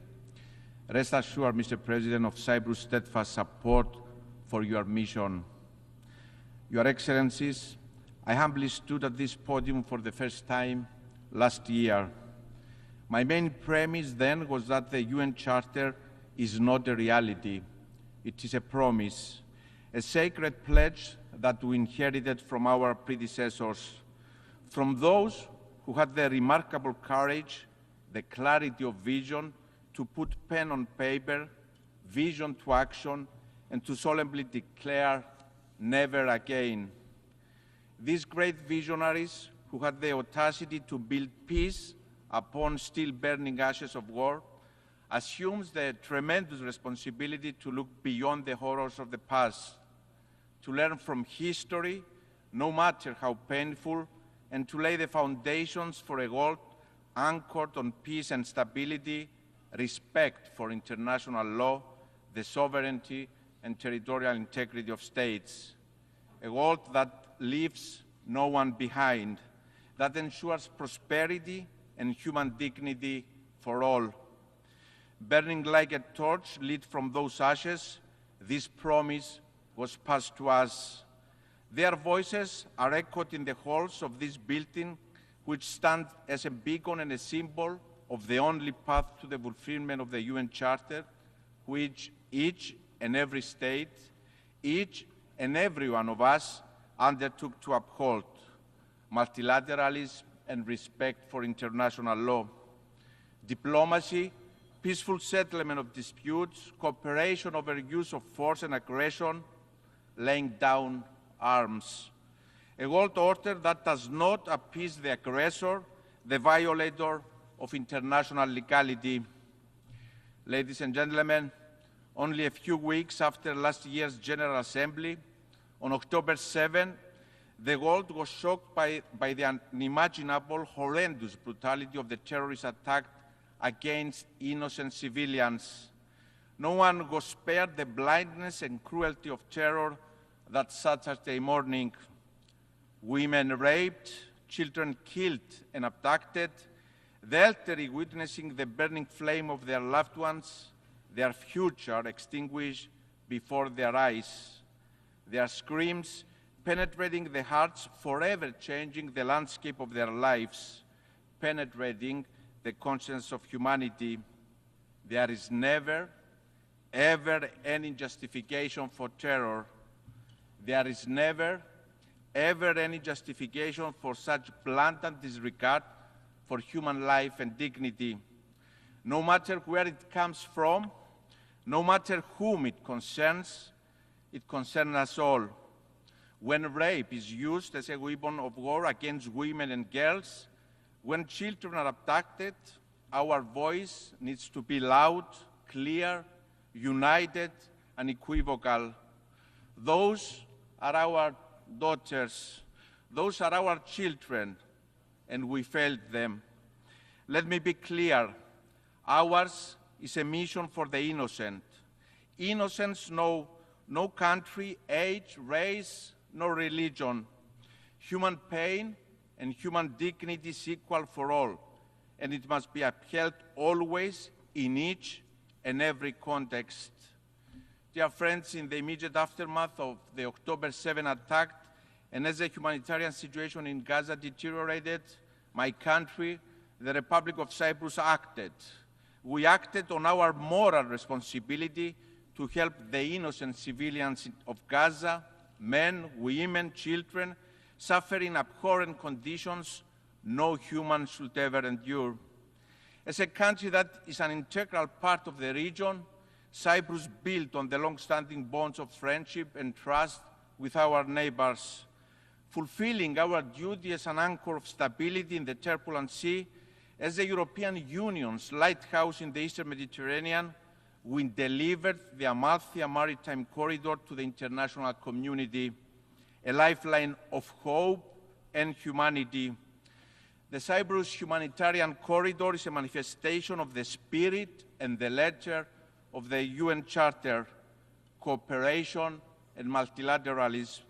It aptly demonstrates the power of diplomacy, one of our most powerful tools. Cyprus worked closely with regional and international partners, with the United Arab Emirates, the United States, with the concrete support of the European Union, the United Nations, united by a shared vision. These guiding principles are the beacon of our engagement in international relations, the power of diplomacy as a force for good. We have consistently manifested this commitment and will continue to do so. Cyprus has acted time and time again as a regional evacuation hub at time of crisis, a safe bridge, a safe haven for civilians. Dear friends, the Palestinian children that have been orphaned, forced to live in tents with no access to the most basic items of existence, food, shelter, education, safety, are also our children. No child should ever endure such nightmare. They didn't cause this war. They do not deserve it. They suffer in silence. Their cries are haunting our conscience. We have also failed them. The situation in Gaza is a desperate cry for us to act decisively. We must do all that is in our power. We must act as leaders, as states, as international and regional organizations. My country has emphatically stressed the need for the respect of international humanitarian law, the protection of civilians, the rapid, safe, and unhindered flow of humanitarian aid into Gaza, for the immediate and unconditional release of all hostages. This war must end now. The suffering must stop now. We have also consistently underlined and acted on the imperative of avoiding further escalation and destabilization in our region, and of the vital importance of preventing regional escalation. We are deeply alarmed by the recent developments in our neighboring Lebanon and stress the need for restraint. A step back must be taken from the brink. Excellencies, the wider region of the Eastern Mediterranean and the greater Middle East, our neighborhood, is no doubt a turbulent region faced with a multitude of complex challenges. And yet, this neighborhood is so much more than the prevailing narrative. I will never accept the linear narrative of a region in turmoil. It is a narrative that ignores the complexities, but also the immense promise of the region and its people, the dynamics of opportunity and change that are unfolding.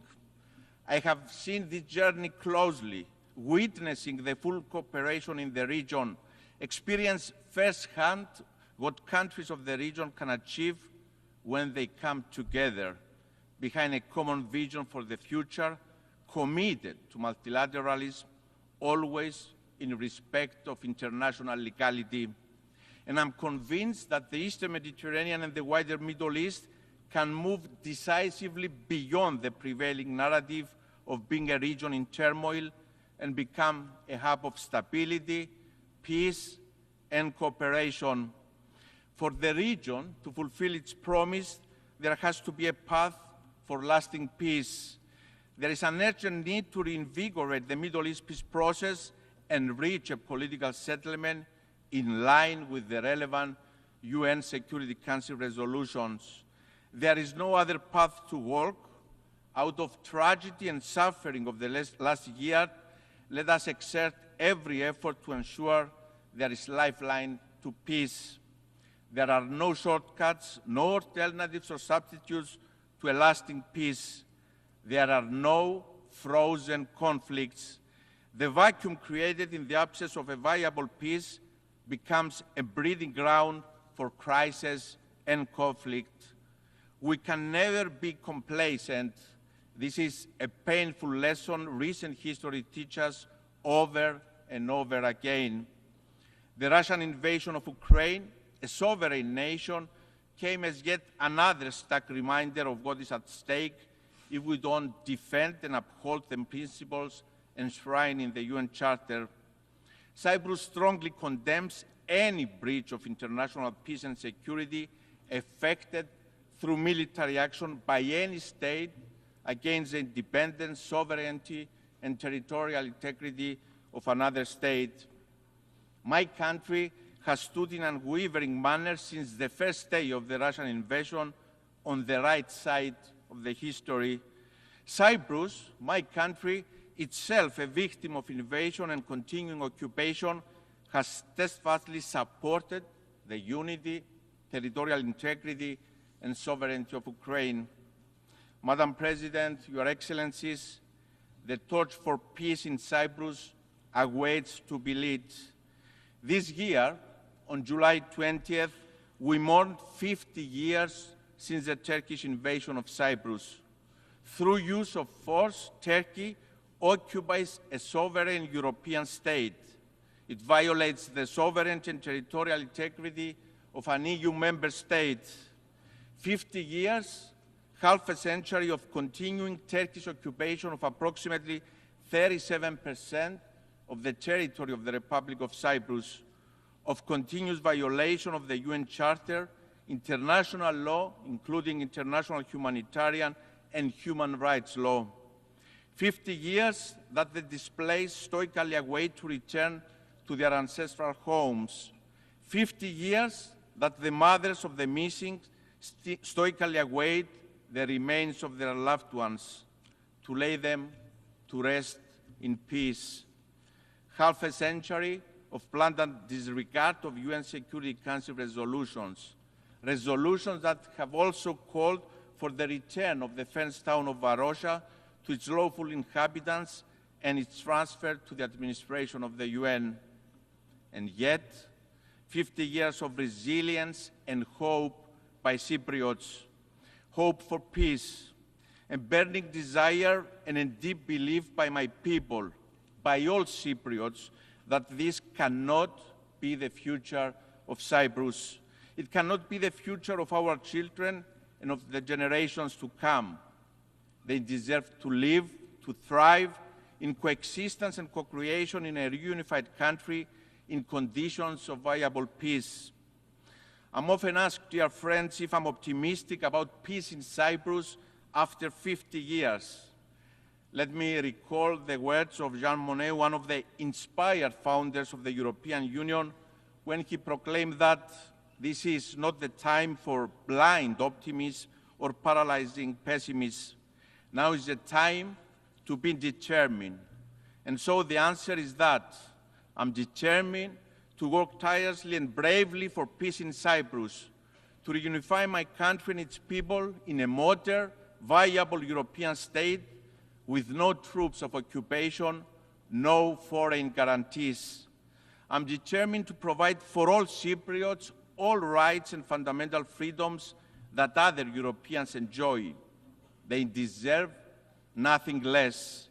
I'm determined not to fail them. To my Turkish Cypriot and Greek Cypriot compatriots, I hear your call for peace. It has not faded over time. It has grown louder, more determined. We look to the UN Secretary General, who understands the imperative of reunification, to fulfill the promise of peace, to deliver on the pledge of the UN Charter. I'm determined to continue exerting all efforts to resume negotiations for a viable solution to the Cyprus issue with the only framework, the relevant UN Security Council resolutions that call for a bizonal, bicommunal federation with political equality as defined by the relevant UN Security Council resolutions and fully in line with EU law, values and principles. Your Excellencies, since the last time I stood before you in this hall, we have exerted every effort to resume the peace process. There is no alternative to the path of peace. I'm committed and I'm ready to sit at the negotiating table today, not tomorrow, today. I have clarity of vision for the future of my country, for the future of our children in a unified, prosperous, viable European state. To Mr. Erdogan, history will judge us, and history is unforgiving in the light it casts on leaders who have an opportunity to deliver peace and instead choose the path of revisionism and disregard for international law. Those who want to lead must lead by example. The voice of morality, Mr. Erdogan, cannot have selective historical amnesia or selective sensitivity to violations to international law. The aggressor, the violator of international law, cannot be the advocate of legality nor point the finger to others. On this podium yesterday, we heard Mr. Erdogan call for the disregard of the UN Charter, the violation of the UN Security Council resolutions and international law, including the UN Convention on the Law of the Sea. And my response, the response of the international community, is clear. Illegality stemming from invasion, aggression, and use of force cannot be recognized. International law is not a la carte. Its interpretation does not change depending on who is the violator. It applies equally to all contexts, to all countries. It applies to Turkey, a country that 50 years ago used force in violation of the UN Charter, invaded the sovereign state, and is an occupation force in Cyprus. It is an affront to this plenary to name an invasion a peace operation. Revisionists cannot change reality, not now, not ever. To Mr. Erdogan, I also say now is the time to deliver on your proclaimed commitment to international law and to peace.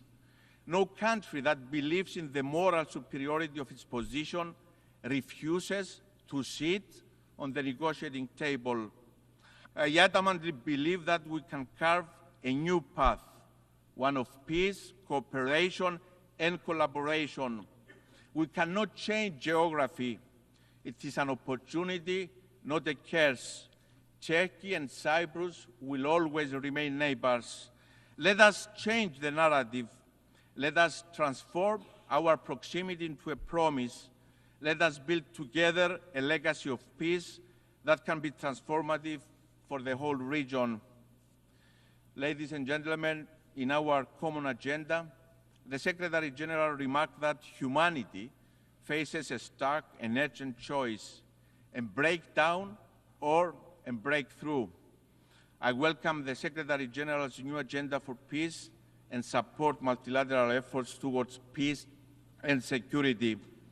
Collective action is urgently needed to address the changing nature of conflicts, including challenges posed by new technologies, the climate emergency, rising inequalities, and backtracking on human rights. Halfway to the deadline, it is alarming that our world is off track to achieve the 2030 Agenda for Sustainable Development. Despite some glimmers of hope, action, transformative solutions, and comprehensive reforms are urgently needed. The agendas and resolutions are in place. We don't need more words. We need action. Human rights constitute the backbone of the multilateral system, and it is a top priority for Cyprus' foreign policy. guided by our long-lasting commitment to promoting, protecting, and fulfilling all human rights, as well as advancing and strengthening international human rights within the United Nations, Cyprus has announced its first ever candidacy for the Human Rights Council for the period 2025-27, with elections taking place this fall. Our candidature stems from our deep dedication to promoting, protecting, and fulfilling basic human rights for all, as well as advancing and strengthening international human rights within the United Nations system. Ladies and gentlemen, the world is at an inflection point. Our children, the generations to come, are watching, and they will hold us accountable. The decisions we make today, the courage and vision we transform into action, have the potential to change the trajectory of the world. We have an opportunity to come together and through multilateralism, by upholding the primacy of the UN Charter, to build a safer, more secure world. The nature of the challenges we face is such that no country can address it on its own. We need to come together. We, the peoples of the United Nations, determine. Thank you very much. On behalf of the Assembly, I wish to thank the President of the Republic of Cyprus. The Assembly will hear an address by His Excellency Petr Pellegrini, President of the Slovak Republic. I request protocol to escort His Excellency and invite him to address the Assembly.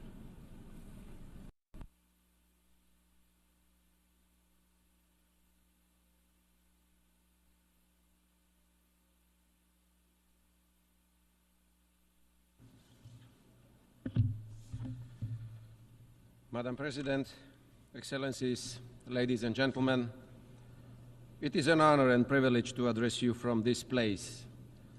It's the first time for me in my capacity of President of Slovakia. The United Nations organization, which we helped to found with our brotherly Czech nation under Czechoslovakia's flag, has been here for almost 8 decades. We could spend hours discussing its imperfections or flaws. We have a legitimate right to ask how the UN delivers on its core mission, and that is maintaining peace, guaranteeing international law, and protecting human rights. And most importantly, why it fails to do so quite often. Despite all its faults and failures, the UN is the only truly global forum we have.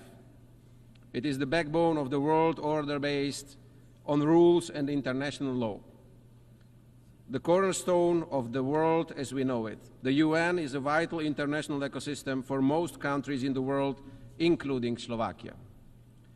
The sovereignty of the majority is, to a great extent, based on our ability to cooperate, show solidarity, and look for points where our often different interests meet. It builds on our readiness to reach a compromise and respect our diversity based on shared universal values, rules, and obligations. Especially in today's uncertain times, it is a powerful pillar of sovereignty, just like its classic features, territorial integrity or independence of action. The way we cooperate tells us a story about us, where we do belong, what do we reach for, and eventually who we are as people, community, humanity. Our joint confidence in the existing system of international relations with the UN as its key element is what separates us from chaos and arbitrariness. In other words, from war and violence. There are countries and entities among us that believe that the absence of rules will be the breeding ground for their future success. They believe that the force is above the law. In reality, however, the collapse of a rules-based system would eventually get back at those who desire it the most today. the most today. In Slovakia's immediate vicinity, in Ukraine, a war has been going on for almost 1,000 days already. As a result of Russia's aggression, which violated such basic principles of international law as sovereignty and territorial integrity, it is worth reminding that our neighbor, Ukraine, legitimately defends its country and its people according to international law, including the UN Charter. Every day, this war continues to destroy the lives, the infrastructure, and the future of Ukrainian men and women. And it is of no good to Russia's people either, as they die too, and the war has come to them as well. The escalation grows. It is high time to start looking for a peaceful, sustainable, and just end to this conflict, based on the principles of international law and the UN Charter. Looking at the world's geography for parts of the globe, it might seem like a local and by far not the only serious conflict the world faces today. Let us recall the suffering of the people in Gaza after the horrific terrorist attack by Hamas against Israel and the casualties on both sides. Or the state collapses in Haiti or Sudan, both followed by humanitarian disasters. However, from the international community's point of view, what we see here is an existential struggle for the nature and future of international law and adherence to agreed rules. None of us today can think that the UN can fully prevent all wars and conflicts in Ukraine, the Middle East, Africa, or elsewhere. The reason, however, isn't some kind of alleged dysfunction of the organization and its agencies.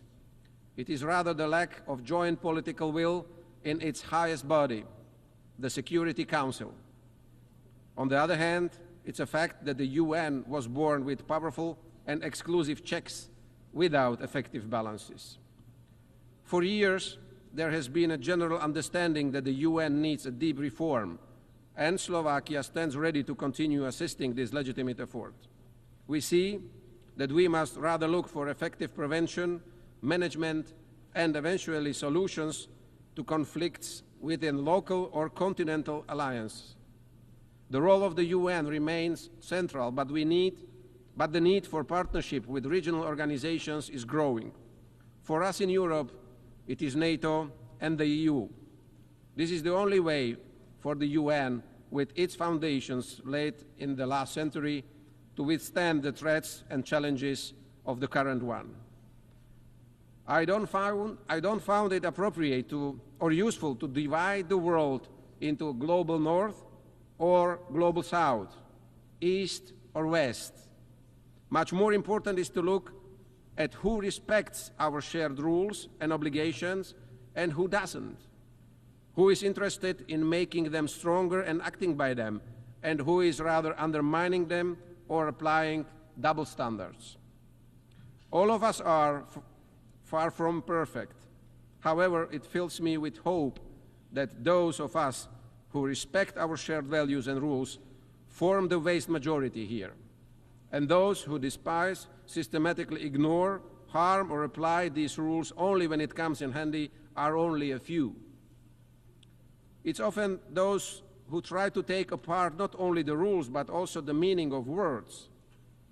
In the flood of information and misinformation that we face today, we must not renounce the truth. The reverse is still the reverse and not the face. A lie is just a lie, not a fact of an alternate reality. Aggression is no defense. Occupation is no brotherly help, liberation, or some mythical togetherness. Likewise, war remains war, no matter what euphemism they call it. We must not forget that words and those who speak them, including traditional and social media, remain the most powerful weapons, determiners of good and evil. They can both fortify or disrupt unity and trust in our societies and communities. They can promote tolerance or spread hatred. It is of utter importance that we speak out against those who abuse words by giving them alternate or even opposite meanings. Promoting information integrity should be high on our priority list. The global debate on climate change is a good example proving we can do this. The denying of climate change and its evidence by renewed scientific teams around the world, quite common until recently, is in the face of increasingly destructive climate conditions and disasters now obscure even in the most marginal opinion groups. Our emissions are already beyond the imaginary line of our Paris commitments, before which we could still significantly slow down what we, humanity, have caused through our activities. Blaming each other won't help either. We'd better do what we can.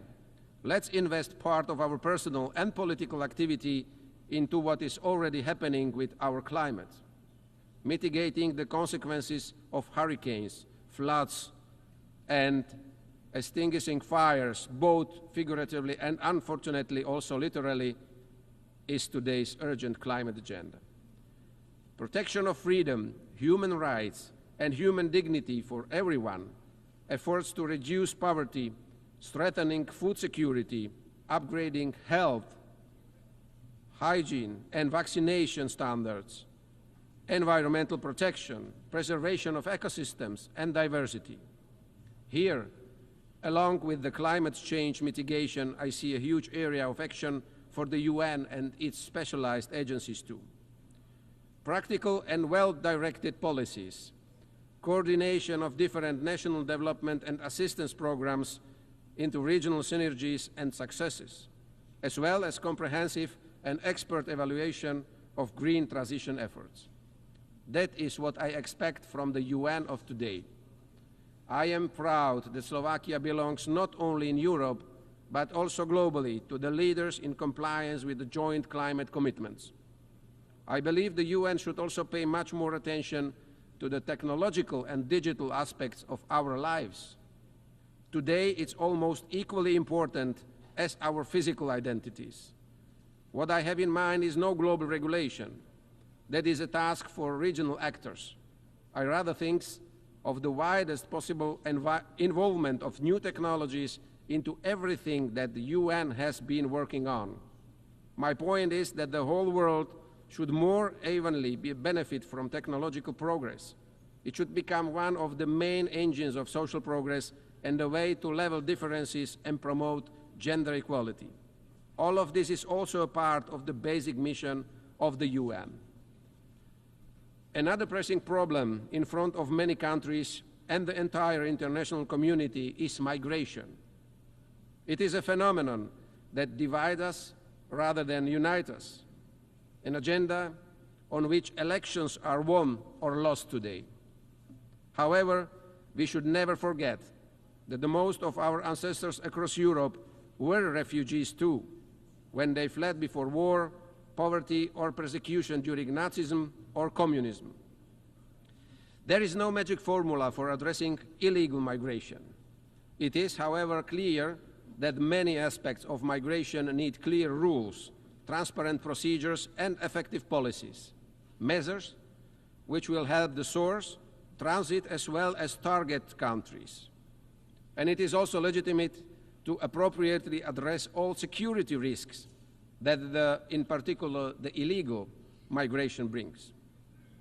But what we need in the first place is a calm, pragmatic, and realistic dialogue leading to the cooperation of all concerned parties, which not only deals with the consequences, but above all with the causes of illegal migration as well as those who aid and profit from it. Excellencies, ladies and gentlemen, Slovakia has a long-term been an active member of the UN. In the spirit of all these issues, priorities, and challenges that I mentioned today, Slovakia is preparing as a candidate for a non-permanent seat in the UN Security Council in 2028 and 2029. Our diplomats and experts are sitting in executive boards of several specialized UN agencies. The roots of Czechoslovak and today's Slovak diplomacy are closely linked with international cooperation. Names like Milan Rastislav Štefanik, Stefan Osuski, Ivan Krno, or Jan Papanek are well known in the diplomatic community, and some of them left a strong footprint here in the UN corridors too. The last one, Jan Papanek, was Czechoslovakia's delegate at the San Francisco conference and was one of the 14 people who formulated the final text of the charter that gave birth to this organization. All these prominent Slovak diplomats had one thing in common. They all were true and convinced multilateralists. And it is to multilateralism that we, to a large extent, owe our modern statehood and identity.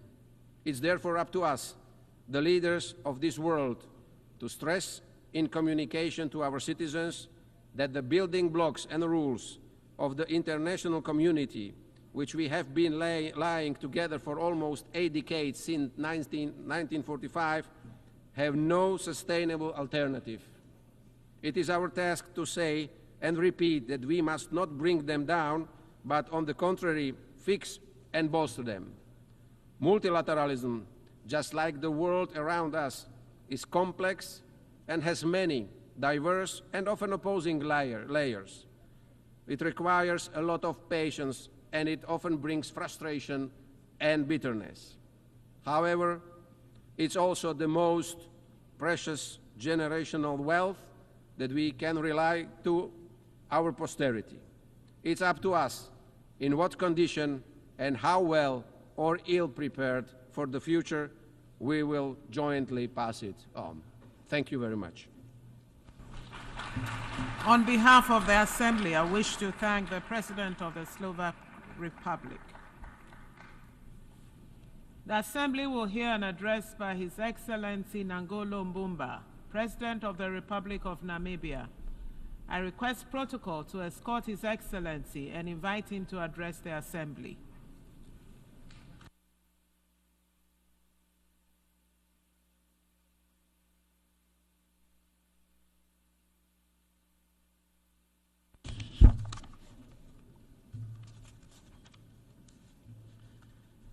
Madam Deputy President, the Secretary General of the United Nations, Your Excellencies, delegates. Namibia congratulates His Excellency Philemon Yang, President of the General Assembly. I also extend my appreciation to his successor, His Excellency Dennis Francis, for successfully steering the Assembly through trying times. It was during the 78th session where the relevance of the Assembly's work repeatedly came to the fore through reaffirmations. The theme for this general debate, leaving no one behind, acting together for the advancement of peace, sustainable development, and human dignity for present and future generations, aligns perfectly well with our shared aspiration for effective international cooperation. In this regard, the adoption of the Pact for the Future and its annexes on the 23rd of this month, 2024, is encouraging. Namibia is proud to have served alongside Germany as a co-facilitator of the Summit of the Future. I congratulate all delegates for their commitment that brought the Pact to fruition, all of you. Namibia's interest in the Pact for Future is grounded in the understanding that multilateral institutions, including the Security Council of the United Nations, do not represent African needs and aspirations. The institution created in 1945 must better respond to today's challenges. At the core of the pact is this recognition and the urgency for profound global transformation. At the heart of our quest to rebuild trust in multilateralism is a legitimate demand to be recognized as equal partners. Partners who can be trusted. Partners in the fight against war, against poverty, against global injustices and inequalities. Mr. President, Namibia is particularly concerned about the impact of climate change. Changes in ocean temperature have affected our fish stocks with potential long-term consequences for our livelihoods, ecosystems, and tourism. Namibia and the rest of SADC region are going through an El Niño phenomena which has adversely impacted our food security. In this regard, Namibia has to declare a state of emergency to address the severe effect of drought. As we approach the 30th anniversary of the Beijing Declaration, we are presented with a renewed opportunity to strengthen gender equality. Namibia remains among the top 9 countries globally that have close to 80% of gender gap. In the past 12 months, we have achieved perfect parity in the National Assembly, where 50% of representatives are women. Namibia is preparing for the 8th Presidential and National Assembly elections on 27 November 2024. Political parties, including the ruling party, which I represent, have nominated female candidates. We hope that the United Nations will have a female Secretary General in the near future. Namibia is working to develop a sustainable energy mix to support its ambitious industrialization agenda and to contribute to the world's efforts to combat climate change. We are establishing green industrialization ecosystem for decarbonizing industries that find it difficult to lower their greenhouse emissions. Investment in these key sectors is critical in Namibia. And Namibia is urging developed nations to scale up support for developing countries to facilitate gradual energy transition. Turning to international peace and security, there is an urgent need for this assembly to support the modalities to actualize the adversary opinion rendered by International Court of Justice regarding the ongoing conflict in Gaza. Prolonged occupation does not justify or make acceptance the hardship and injustice endured.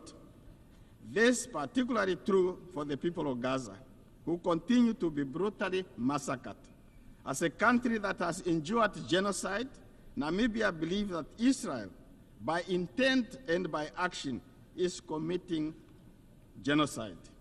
Namibia continues to call for a ceasefire and humanitarian assistance to flow unhindered into Gaza.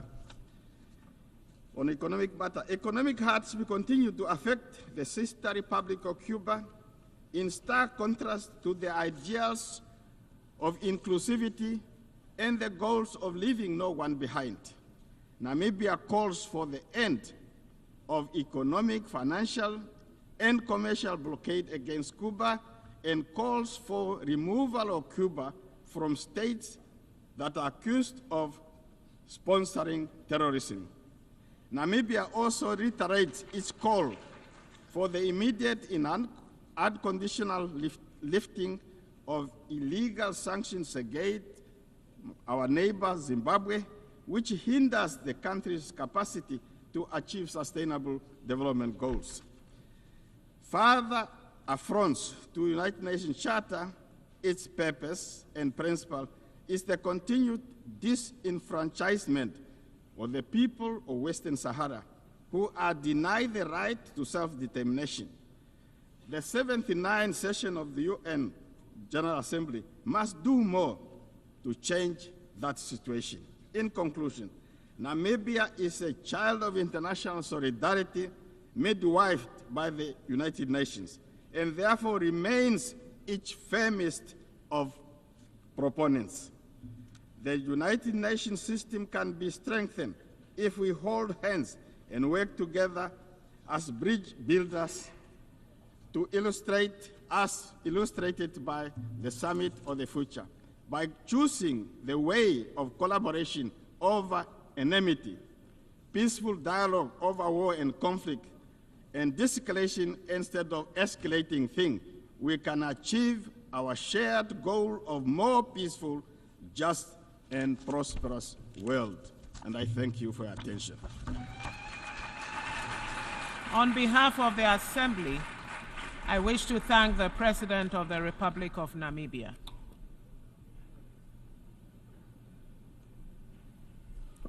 The Assembly will hear an address by His Excellency Mohamed Yunus Menfi, President of the Presidential Council of the State of Libya.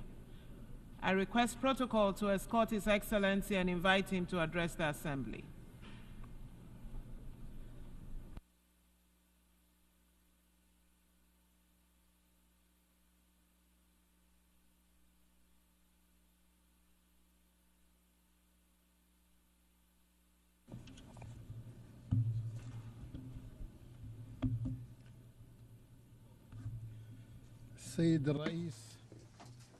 Mr. President, ladies and gentlemen, at the outset, I would like to congratulate you on your election as President of the 79th session of the United Nations General Assembly. I wish you and your team all the success. I would also like to express my thanks and appreciation to Mr. Dennis Francis for his excellent stewardship of the previous session. Thanks are also due to His Excellency the Secretary General Antonio Guterres for his continuous effort to promote international peace and security, as well as his good offices to achieve the noble objectives of the United Nations and his role in promoting human rights. Madam President, ladies and gentlemen, Libya has suffered for over more than a decade from successive transitional periods tainted with unjustified conflicts and wars among brothers. They were fueled by foreign interference aimed at weakening the state, deepening divisions, and controlling its natural resources, as well as its political and social decisions. This necessitates a strong stance today to regain control. Challenges are huge and complex before us. However, we're still trying to reach consensual solutions to unite our words and ranks and gather all parties around one table to find a national solution.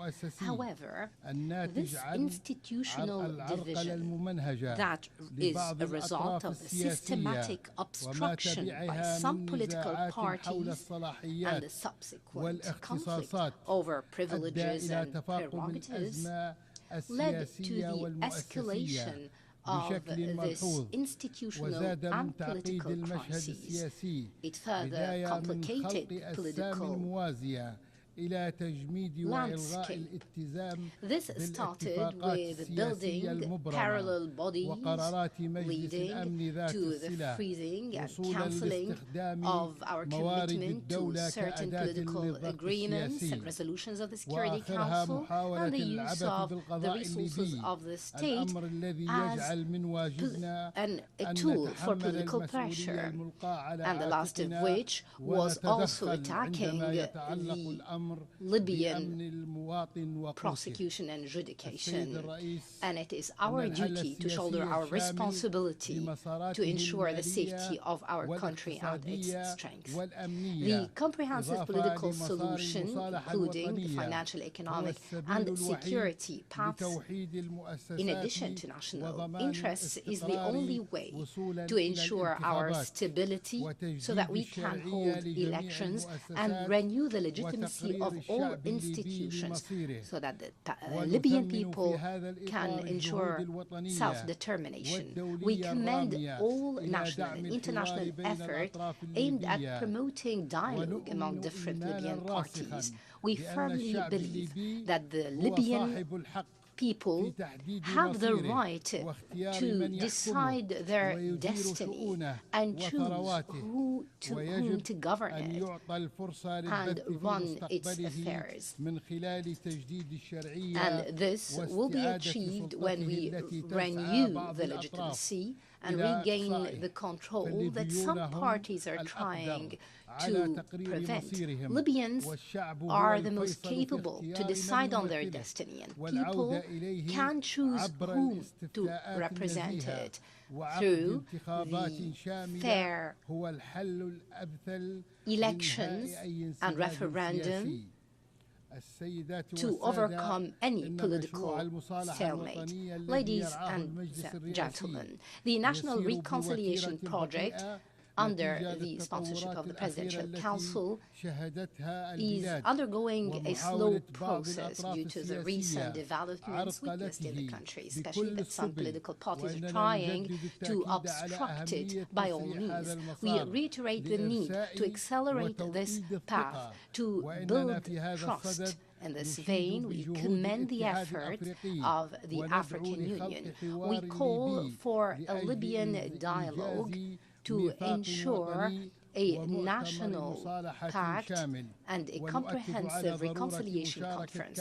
We stress the need for all stakeholders to participate constructively to reach a peaceful settlement based on a Libyan solution, away from any foreign dictations or interferences. We cannot reach sustainable solutions without a serious and honest dialogue among Libyans without any foreign interference. This would ensure the unity of our country, its social cohesion and sovereignty. This month coincides with the first anniversary of the destruction of parts of the city of Darna due to Hurricane Daniel. This was an unforgettable and painful event that left behind a lot of destruction and huge human and material losses. However, we also remember the effort of the Libyans who came together to draw a clear lesson on the ability of the Libyan people to overcome the obstacles and crises they face. That's when they decide to solve their problems domestically without any foreign interferences or dictations. We renew our support to the sincere effort for recovery as we pave the way for the reconstruction all over the country. Ladies and gentlemen, the genocide and ethnic cleansing committed by the Israeli occupation against the Palestinian and Lebanese peoples represent a heinous violation of international law. We uphold the principles of accountability, and we should not allow any impunity and ensure accountability. And therefore, Libya joined South Africa's case before the ICJ on the grave violations of the Israeli entity to all international rules and laws, and we must ensure accountability for the mass genocide and violations that the Palestinian people are subjected to. We stress the need to work on addressing the situation and eliminate the specter of a regional war in the region through addressing the situation in Gaza and putting an end to the heinous violations against Palestine. We stress the right of the Palestinian people in self-determination, establishing their independent statehood with Jerusalem as its capital. Ladies and gentlemen, Mr. President, turning to the regional and international affairs, we stress the need for concerted effort to counter illegal migration and terrorism.